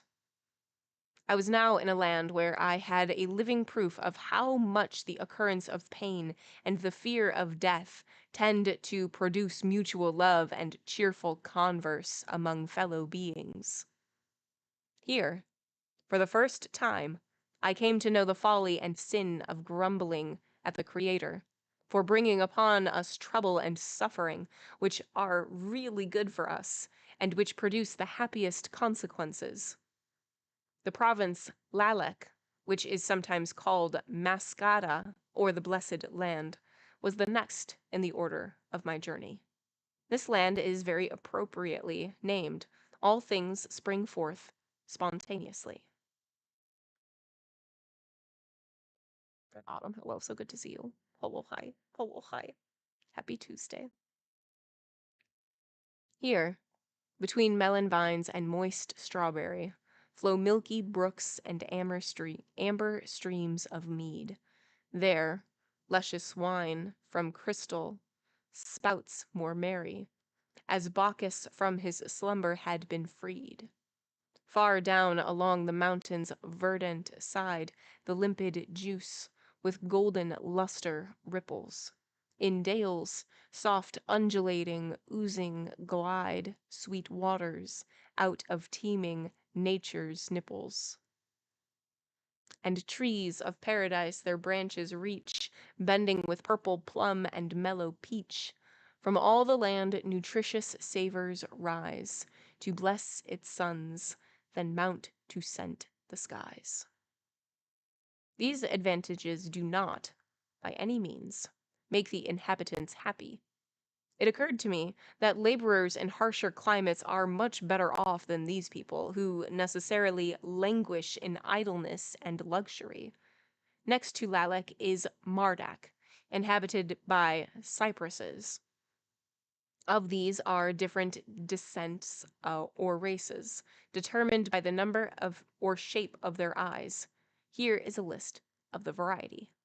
Nigiri, who have oblong eyes, to whom all objects appear oblong. Naquire, whose eyes are square. Lalampi, who have very small eyes.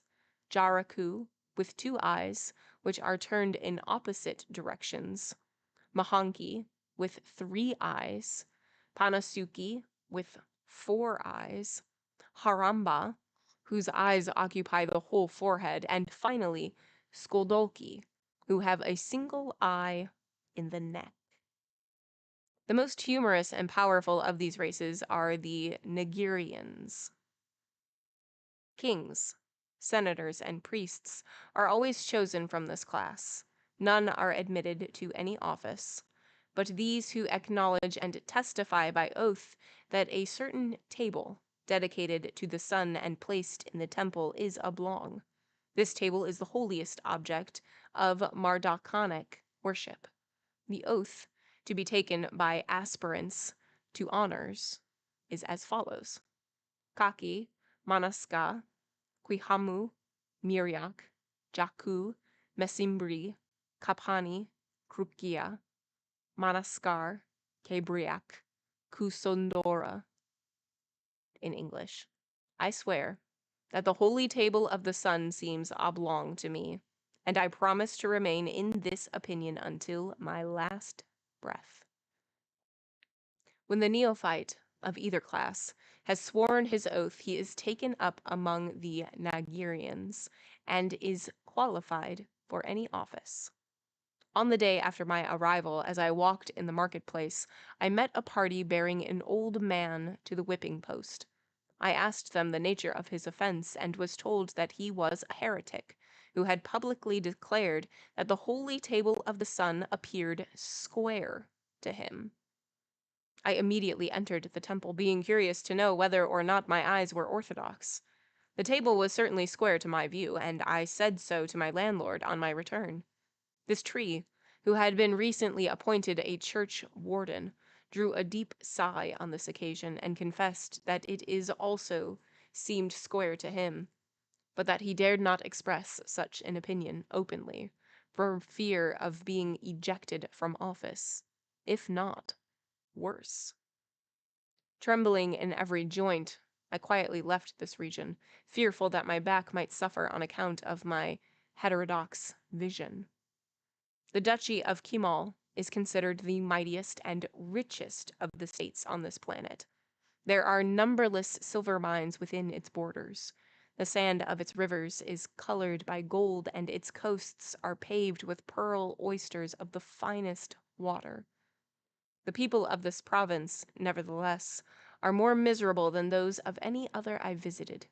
They are miners, gold strainers, and pearl divers, condemned to the most infamous slavery, drenched in water or secluded from air and light, and all for the sake of dear gain. How strange and senseless is the lust for brilliant baubles. The possessors of wealth are obliged to keep a continual watch over their property, for the land is full of robbers. None can travel without an armed retinue. Thus, this people, on which their neighbors look with longing eyes, should deserve pity rather than excite envy. Fear, mistrust, and jealousy rage in all hearts. Each regards his neighbor as an enemy. Sorrows and terrors, sleepless nights, pale faces, and trembling hands are the fruits of that very wealth, which their neighbors look upon as the greatest good. My wanderings through Kemal were the most unpleasant and dangerous in all my experiences. My course was towards the east. I journeyed among many people who were generally polite and social, but whose customs were not singular enough to merit particular attention. I had much cause to wonder when I came among the Quambojas, in whom nature was entirely perverted. The older these people grow, the more lustful they become. Rashness, lasciviousness, and roguery increase with years. None are suffered to hold offices after the 40th year. At this age, the wildness and moral insensibility of boyhood begins. The sports of childhood only are tolerated. The tree becomes a minor and is placed under the guardianship of his younger relations. I did not think it advisable to remain long in Quamboja, where in a few years I should be sentenced to become a child again. I witnessed a perversion of a different kind in Kokleku. In the former province, nature is the agent of this perversion. Here, the law is the agent. The Koklekuans are juniper trees. The males alone cook and perform all domestic duties. In time of war they serve in the army, but always in the ranks. To the females are entrusted all civil, divine, and military offices. The females reason thus. The males are endowed with greater bodily strength and greater powers of endurance. Therefore, it is clear that nature intended them to do all of the work. But this will keep them so busy that they will not have time to think. Moreover, as continual physical labor degrades the mind, if they should presume to think, their thoughts would be puerile and practically useless. Therefore, it is plain that to the females belongs the direction of affairs. The lady of the house may be found in the study with books and papers about her, while the master is in the kitchen cooking and washing. I saw many mournful effects of this inconsistent custom. In other places females are to be found who bring their chastity to market and trade with their charms. Here the young males sell their knights, and for this end congregate in certain dwellings, before which signs are hung out. When these males get to be too troublesome, they are punished as prostitutes are elsewhere. Females stroll about the streets, beckon to the men, stare at them, whistle and cry out to them, chuckle them under the chin, and do all manner of tricks without the least sense of shame. These females boast of their victories as dandies with us, plume themselves on their intimacy with ladies, whose only favor may have been a sharp box on the ear. None are here blamed for besieging a young male with love letters and presents, but a young fellow would be looked upon as having outraged all decency should he stammer out a faint yes to the first entreaty of a young female. At the time I was in the country, a terrible commotion arose on the account of the violation of a senator's son by a young virgin. She was generally condemned for this high-handed and abominable action. The friends of the youth insisted that she should be prosecuted, and if the crime were proved, sentenced to mend the young fellow's honor by marrying him, especially as it could be sworn to that he had lived a pure and virtuous life till his libertiness had seduced him. Blessed Europe! I exclaimed on this occasion, thrice blessed France and England, where the names, weaker sex, frail vessels, are no idle names, where the wives are so entirely subjected to their husbands that they seem to be rather machines or automatons than creatures endowed with free will and noble aspirations. The most splendid building in Kokleku is the Queen's Harem, in which 300 beautiful young fellows are shut up for life. So jealous is the queen that no female is allowed to approach the walls within 100 yards. Never beholding any of their race but the queen and a few dried up and ugly spinsters, the poor creatures vegetate, mindless and joyless. Having heard, accidentally, that my form had been praised in the presence of the queen, I hastily escaped from this unnatural and execrable land. Fear to my feet gave wings. Continuing my course still to the east, I came to the philosophical land as its inhabitants, who are principally engaged in the study of philosophy and the sciences, vaingloriously call it. I had long and earnestly wished to see this land which I enthusiastically ascribed to be the seat of the Muses. I hurried on with all possible celerity, but the roads were so full of stones, holes, and bogs that I was delayed, besmirched, and bruised. However, I endured these troubles patiently, anticipating the delights that awaited me, and well knowing that the path to paradise is not over roses. When I had struggled onward for an hour, I met a peasant, of whom, after saluting him, I demanded how far distant the border of Meskhachia were.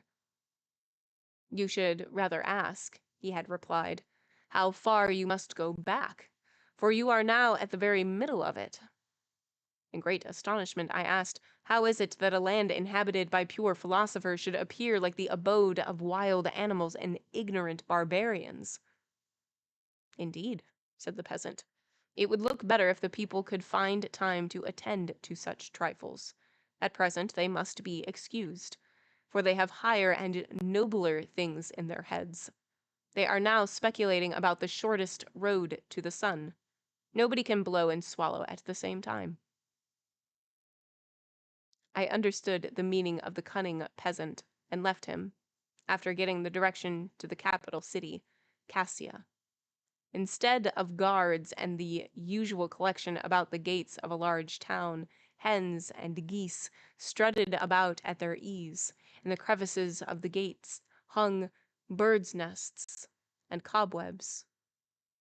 In the streets philosophers and swine were mingled together, and both classes being alike filthy, they were only to be distinguished from each other by form. Yeah, dead pulse. Yeah, dead.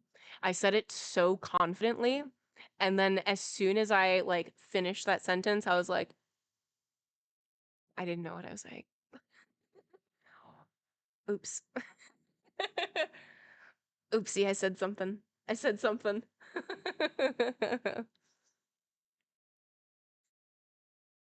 Mm-mm-mm. Mm-mm-mm.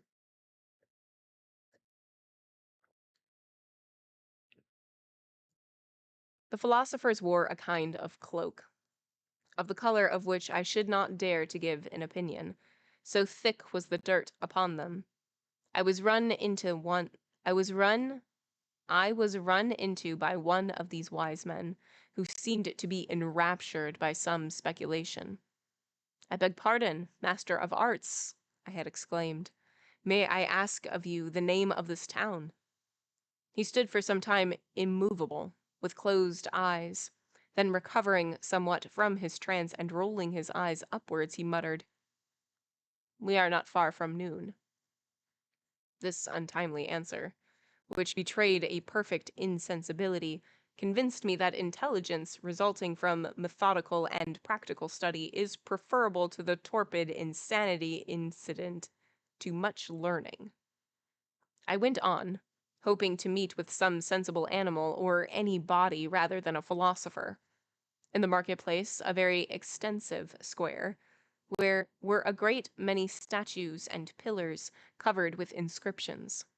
I approached one of them to get, if possible, the meaning of the characters. While engaged in spelling the words, my back suddenly became warm, and immediately after I felt warm water trickling down my legs.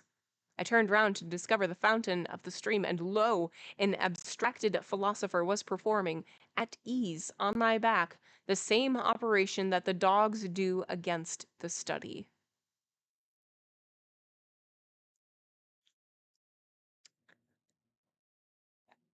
A philosopher is peeing on him?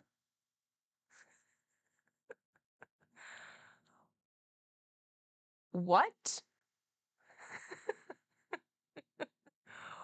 What? Okay. Okay. This infamous trick excited my wrath, and I gave him a severe blow. The philosopher regained his wits at this, and seizing me by the hair, dragged me around the marketplace. Our struggles soon brought us both to the ground. Then a multitude of philosophers came running towards us, and having dragged me from under my opponent, beat me with their sticks till I became senseless. I was then carried to a large house and thrown into the middle of the hall. I now recovered in a measure from my ill treatment. On seeing this, the wise man who first insulted me recommenced to beat me, notwithstanding my prayers for mercy.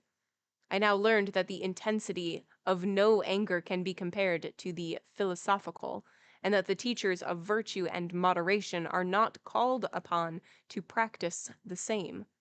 The longer my oppressor beat me, the more did his blood boil. At last there came into the hall 4 sophists, whose cloaks proclaimed them to be of a different class from my late tyrants. They had some compassion for me, and soothed the rage of the others. I was taken to another house, and right glad I was to escape the hands of the bandits and get among honest people.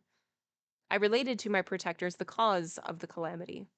They laughed heartily at the whole matter, and then explained to me that the philosopher, absorbed in deep thought, had mistaken me for a pillar before which it is customary, on certain natural occasions, to stop.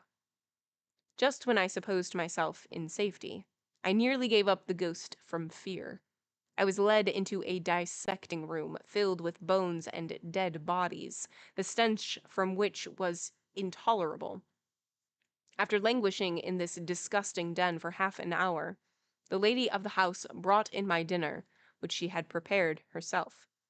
She was very polite and amiable, but looked at me closely, and sighed continually. I asked the reason of her sorrow. She answered that she became sick when she thought of what I was to suffer. "You have indeed," said she, "come among honest people, for my husband, who lives in this house, is a doctor of medicine, and the others are his colleagues. But your uncommon figure has awakened their curiosity, and they have determined to take your internal structure into close consideration. In fine, they intend to cut you up, in the hope of finding some new phenomena in anatomy.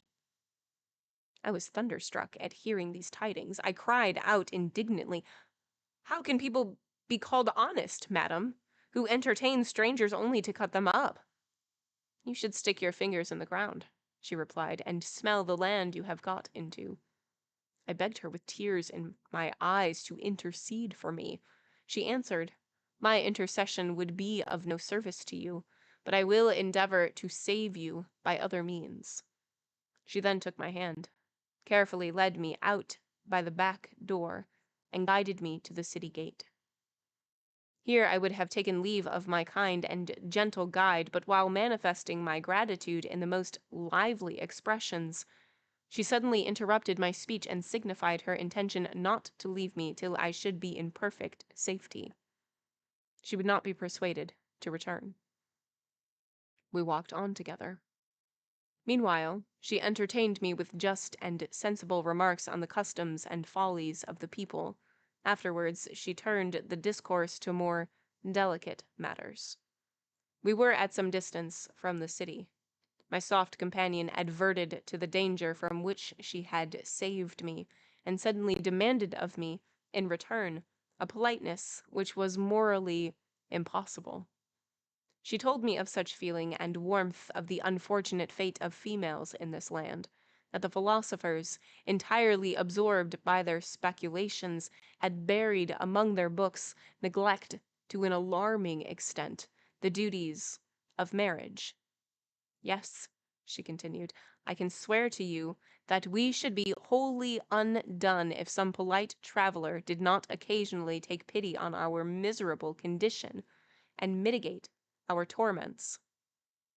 I pretended not to understand her meaning, and showed the usual commonplace and complacent sympathy. But my coolness was as oil to the flame. I increased my pace. The poor lady whose heart had hitherto been subjected to the sweet smiling goddess now changed to a fury. I fled from my new danger. Fear and length of legs enabled me to outstrip her. Mingled with her shrieks, opprobrious? What is, excuse me? What is this? Opprobrious. Okay. Opprobrious. I'm looking it up right now. Tell me. An adjective used to describe language or behavior that is severely critical, scornful, or abusive. Oh. It can also describe conduct that is outrageously disgraced or shameful. All right. Let's see if we're saying it correctly. Let's find out. Opprobrious. Oh, we are. Opprobrious. Okay, great. Opprobrious. One more time for the back. Opprobrious. Great. Opprobrious. Just learned a new word. Isn't that fun? Learning new things every day. Opprobrious. All right. All right. Let's see. Now, where is that fun new word? I lost it. It's gone. It's gone forever. Here we go.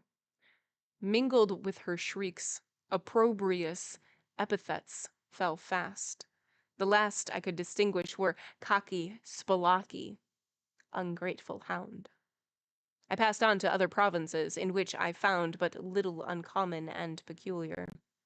I now thought that I had seen all the wonders of Nazar, but when I came to the land of Kabak, more curious and more incredible things were disclosed to my gaze.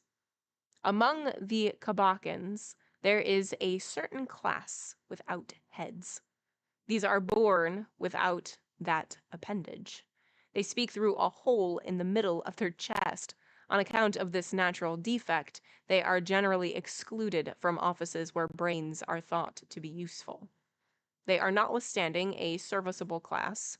The most of them are to be seen at court, being gentlemen of the bedchamber, stewards of the household, keepers of the harem, etc. Beadles, vestry clerks and such brainless officers are chosen from this class. Occasionally, one of them is taken up into the Senate either by the particular favor of the government or through the influence of friends. This is done, generally, without injury to the country, for it is well known that the business of the country is carried on by a few senators, and that the rest are only useful to fill the seats, and agree and subscribe to the determinations of the leaders. The inhabitants of the two provinces, Kambara and Spellic, are all lime trees, but their resemblance ends in form. The Kambarans live only about 4 years. The Spelecians, on the other hand, attain to the wonderful age of 400 years. In the former place, the people have their full growth a few weeks after birth and finish their education before the first year. During the 3 remaining years, they prepare for death. The province appeared to be a true Platonic republic, in which all the virtues reached to their perfection. These inhabitants, on account of their short lives, are, as it were, continually on the wing. Continually on the wing. They regard this life as a gate through which they hastily pass. Their hearts are fixed on the future rather than on the present. They may be called true philosophers, for they care not for luxury and pleasure, but strive, through fear of God, virtuous actions, and clear consciences, to make themselves worthy of eternal happiness. In a word, this land seemed to be the habitation of saints and angels, the only school of virtue. I was here brought to think of the unreasonableness of those who grumble at the shortness of life, those quarrelers with Providence. Life can be called short when passed in luxury and idleness. The shortest life is long when it is well employed. In Spellic, on the contrary, all the vices common to erring creatures seem to be congregated. The people have only the present in their minds, for the future has no sensible vanishing point. Sincerity, honesty, chastity, and decency have taken flight to give place to falsehood, lasciviousness, and bad manners. I was happy to get away from this province, although I was obliged to traverse desolate and rocky regions which lay beyond it. These deserts separate Spellic from Spelonk, or the innocent land. This name is obtained from the meekness and innocence of the inhabitants. These are all stone oaks and are thought to be the happiest of all sensible beings. They are not subject to any agitation of mind and are free from all vices, free of compulsion, ignorant, did all obey the simple rules of nature. Justice easy, and virtue unadorned they practiced, for unknown were punishment and fear. On no holy stone were menaces engraved. No holy table declared the thunders of the law. None trembled at the ruler's frown or nod, but, without guard, with sharpened steel on shoulder ready poised, or castled wall bristling with murderers' tools, were all ranks safe. On no battlefield was victor crowned or bloody altar heaped with its kinsmen's corpses. With sports and pleasant tales, in infant innocence they lived, the innocence that lies in mother's lap unstained. Thus passed they from the fond embrace of peace, with easy change to death's determined grasp. When I came to this province, I found that the reputation which these people had gained, namely, that they practiced virtue from inclination rather than from the authority of law, was well founded. But as envy and ambition were entirely unknown to them, the inducements to excel and the will for great things were wanting. They had no palaces, no courts, no fine buildings. They had no magistrates to administer law, no avarice to carry them to court. In fine, although without vices, they knew nothing of the arts, of splendid virtues, nor of any of the things which refine a people. They appeared to be rather an oak forest than a sensible and thoughtful nation. I traveled next through the province Kiliak. The natives of this province are born with certain marks on their foreheads which point out how long they will live. At first I imagined these people to be happy, as death could never overtake them unexpectedly, nor tear them away in the midst of their sins. But as each one knows on what day he shall die, it is usual to postpone repentance till the last hour. They only are really pious who begin to sing their death song. I saw several move about the streets with drooping heads and miserable looks. The signs upon their foreheads proclaimed their speedy dissolution. They counted their remaining hours and minutes upon their fingers and regarded with horror the rapidity of time. The Creator's wisdom and goodness to us in this respect became obvious to me in this land. I could no longer doubt that it is better for us to be ignorant of the future.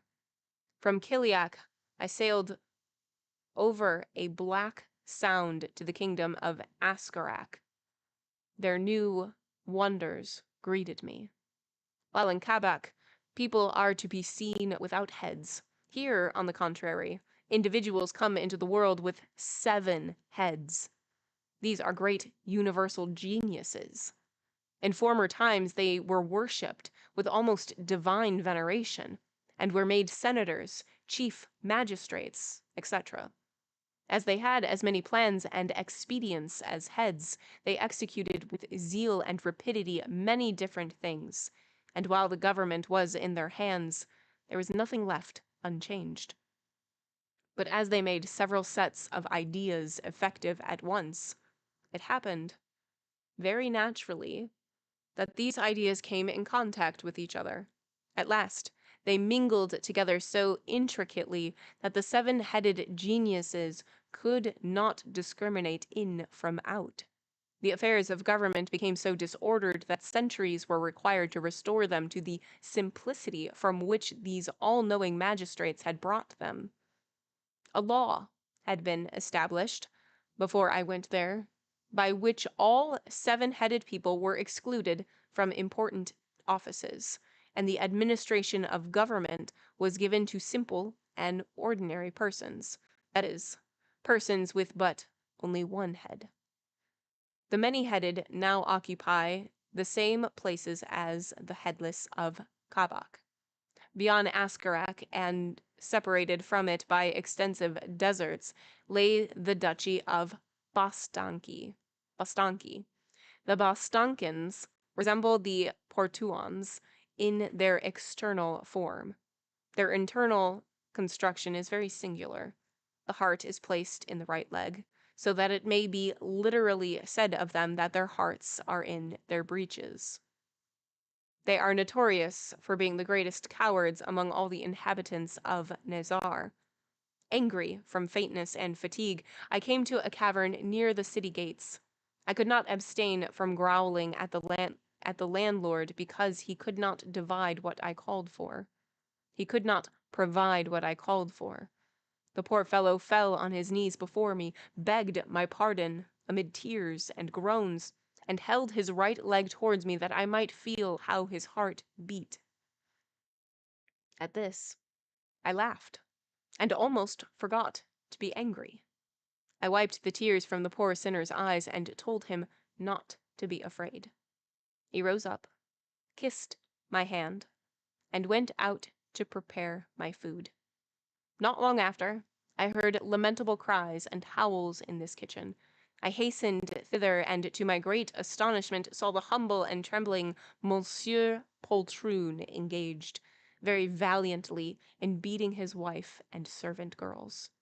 When he perceived me, he took to flight. I turned to the weeping wife and girls and demanded what could have excited such terrible anger in my lamb-like host. They stood for some time silently, with their eyes fixed on the ground. At length, the wife replied in the following words: "You do not seem, dear stranger, to have much knowledge of human nature. The citizens of this place who dare not look at an armed enemy, and, at the least noise, creep like mice into holes, hector in the kitchens, and tyrannize over us feeble women." Thoroughly disgusted by the mean and cowardly spirits of this people, I hired a boat to go to Mikolak. On landing, I missed my outer coat, which I recollected to have put in the boat at starting. After quarreling a long time with the boatman, who denied all knowledge of it, I went to a magistrate and related the whole matter to him. I asserted that I had at least a right to demand my own property, if I could not sue at law one with whom I had entrusted my goods. The boatman still denied the theft, and required that I should be punished for wrongly accusing him. In this doubtful case, the court demanded witnesses. This demand I could not answer, but proposed that my opponent should take oath on his innocence. At this proposal, the judge smiled and said, "In this land, my friend, there is no weight in religious confirmation. The laws are our gods. Proof must, therefore, be given in a formal manner, by witnesses or written documents. Whoever cannot do this not only lose their case, but are subject to punishment for malicious accusation. Prove your case by witnesses, and you will get your own again." I lost my case, but from regard to the hospitality due to the strangers, was not punished. I had far more reason to pity this people than to regret my own loss. How weak is that society which relies for its safety on bare human laws! It is like a city built on a volcanic mountain. Little firmness has that political structure which rests not on the foundation of religion. Leaving this atheistic land, I crossed a very high mountain to Bragmat, which lies in a dale at the foot of the mountain. The people of this city are juniper trees. The first of this city are the first that I met rushed towards me, and pressing with the weight of his body, felled me to the ground. When I demanded the reason of this rough salutation, he begged my pardon in the most polite and elegant expressions. A few minutes later, another struck me in the side with a hedge pole, and likewise excused his carelessness in a pretty speech. I thought they must be blind, and gave to all I passed a very wide berth. I was afterwards informed that some among them were possessed of a very sharp sight, so that they can behold objects far beyond the view of others, but they could not see what was directly before them. These sharp-sighted people are called Makati, and are, most of them, adepts in astronomy and transcendental philosophy. I passed through several other provinces in which I found nothing worthy to be recorded in this history, and returned to Potu after an absence of 2 months. I entered the city of Potu on the 10th day of the Ash month. The first thing I did was to deliver my journal to the king, who ordered it to be printed. It must be observed that the art of printing, which both the Europeans and Chinese claim to have invented, has been well known in Nazar for ages. The Potuans were so much pleased with my book that they were never tired of reading it. Little trees carried it about the streets and cried, "Court footman, Skaba's travels around the globe." Puffed up by my success, I now strove for higher things, and awaited somewhat impatiently an appointment to a great and respectable office.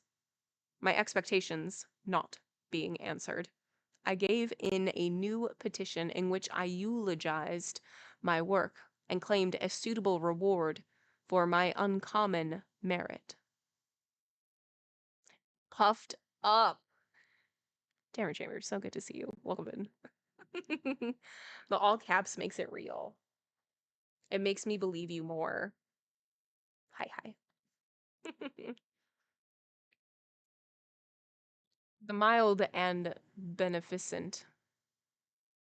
The mild and beneficent king was moved by my prayers and promised to keep me in gracious remembrance. He kept his promise, but not to my liking, for his grace consisted only in making an addition to my stipend. Thanks. Good to see you. Welcome in, Denny Meh. Before I forget, I watched all of the things on the list. I need a new list. Thank you. Twilight, hello, welcome back. Welcome back. I'm so angry. No, I'm not angry at all. Unsuspecting, loved Candyman. It was a really good one. I had pointed my nose another way, but, not daring to press the king with more petitions, I made my complaint to the great chancellor. This very sensible personage listened to me with his usual urbanity and promised to serve me. At the same time, he advised me to abandon my unreasonable desires and take a more exact view of my weak judgment and general insignificance. Nature, he said, has been a stepmother to you. You want, altogether, the talents which clear the road to important offices. You must creep before you walk, and it is foolish to think of flying without wings. He acknowledged my merits. But, he continued, it is not such merits as yours that will give you admittance to state affairs. If all merit should give this right, then every painter and sculptor, this for his skill in carving, that for his knowledge of colors, might demand a seat at the council board. Merit ought to be rewarded, but the reward should be adapted to the subject. But the reward should be adapted to the object, that the state may not suffer. I request a new list. I'm like Oliver Twist. More, please. Please, sir. I want some more. I'm angry because I was abandoned. So angry. So angry. This speech struck me and had the effect to keep me very quiet for some time. But I could not endure the thought of growing gray in my base employment. I determined on the desperate attempt which I had formerly considered to improve the Constitution, and thus, by a bold stroke, to advance my own and the country's welfare. Shortly before my journey, I had strictly examined the internal condition of the kingdom, to discover the least failing in its machinery, and the best means to remedy it. In the province Kokleku, I had learnt that the government waggles in which women have a part. For being by nature vain, they strive to extend their power in every conceivable direction and stop not till they have procured themselves perfect and unlimited dominion. A lot of things said about women right here. I concluded, therefore, to propose the exclusion of the fair sex from all public offices, and trusted to get a sufficiency of voices on my side by placing the case in its best light. It seemed an easy matter, to me, to convince the male sex of the dangers to which they were exposed if they did not, in time, weaken this female power. I have thoughts. I have thoughts. I executed this plan with all the heart I was possessed of, supporting it with the most cogent reasons, and sent it to the king. He, who had given me many proofs of his favor, was astonished at this miserable and impertinent project, as he graciously called it, and said that it would fall out of my destruction. but relying partly on my reasonings and partly on the support of the whole male population, I held obstinately to my plan. According to the law, I was led to the marketplace with a rope around my neck to await the decision of the council.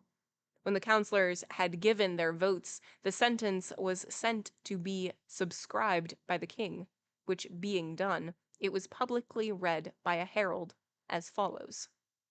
On mature consideration, we adjudge that the proposal made by Signor Scaba, first court footman to His Majesty, to exclude the second sex from public offices, cannot be accepted without affecting the peace and order of the kingdom, since the women, who form the half of our population, would naturally be excited by this innovation and thereby become hostile and troublesome to the government.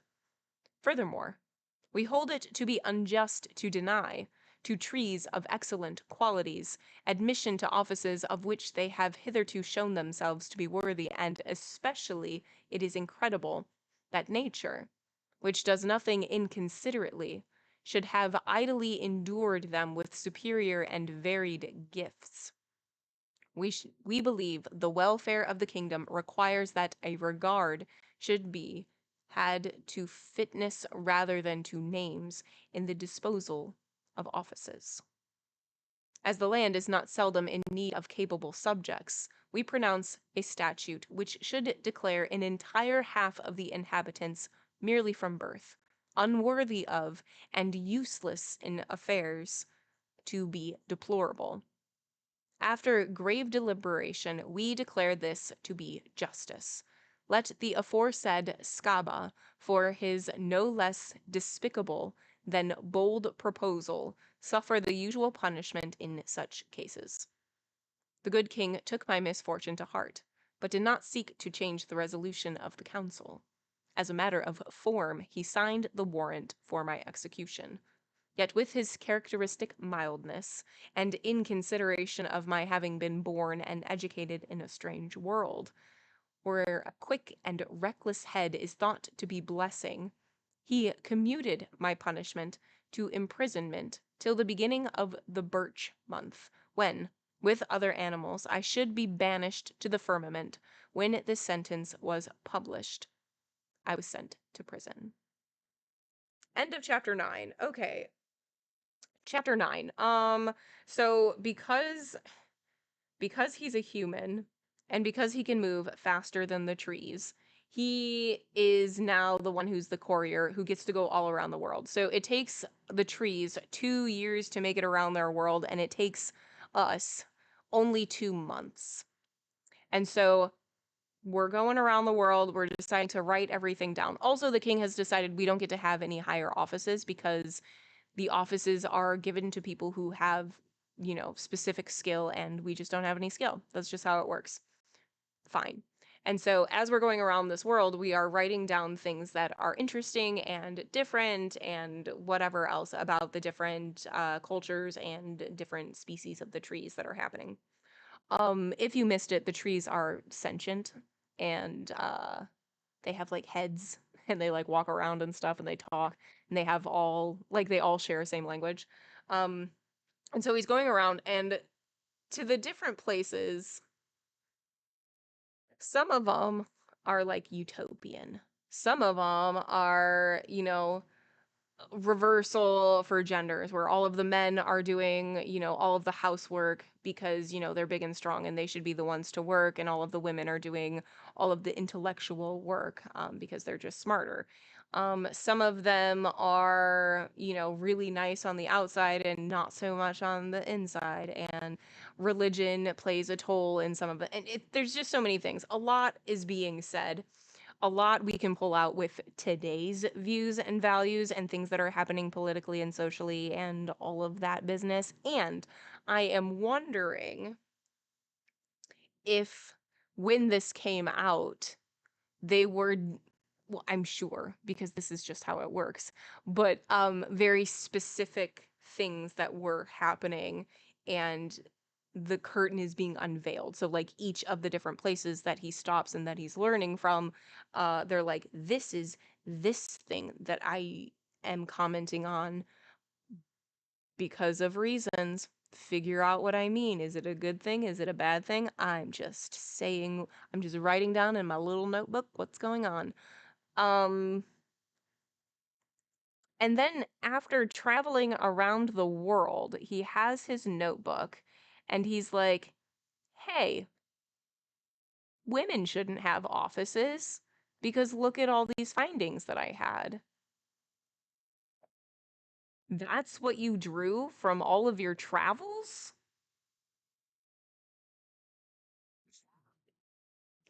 And the king reads this and he's like, "Hey bud, thanks. You're not going to get a promotion. Yeah, yeah. You're not any better. You're not any you didn't gain any skills that you didn't have before. And by you doing that, like our judges are women. Like people who hold really high offices are women and like if we did that, it would make them mad. They would revolt against the government. It would just be chaos. We're not going to do that." And so then he's sent to prison. Which, with a suggestion like that, yeah, yeah, go, get out of here. What? Raven, thank you so much for the 60 stream streak. Holy hackadoodles. My gosh.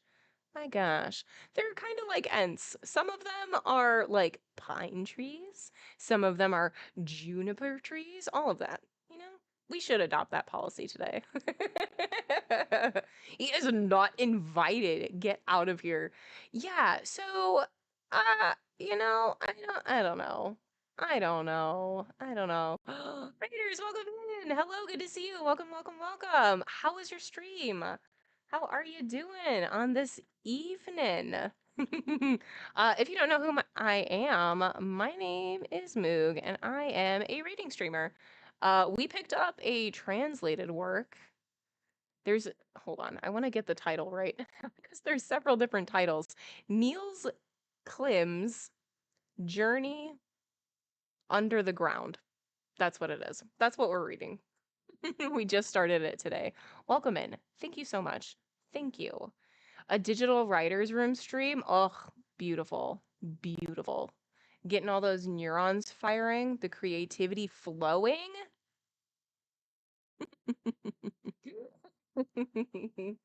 Oh, I love to hear it. Love to hear it.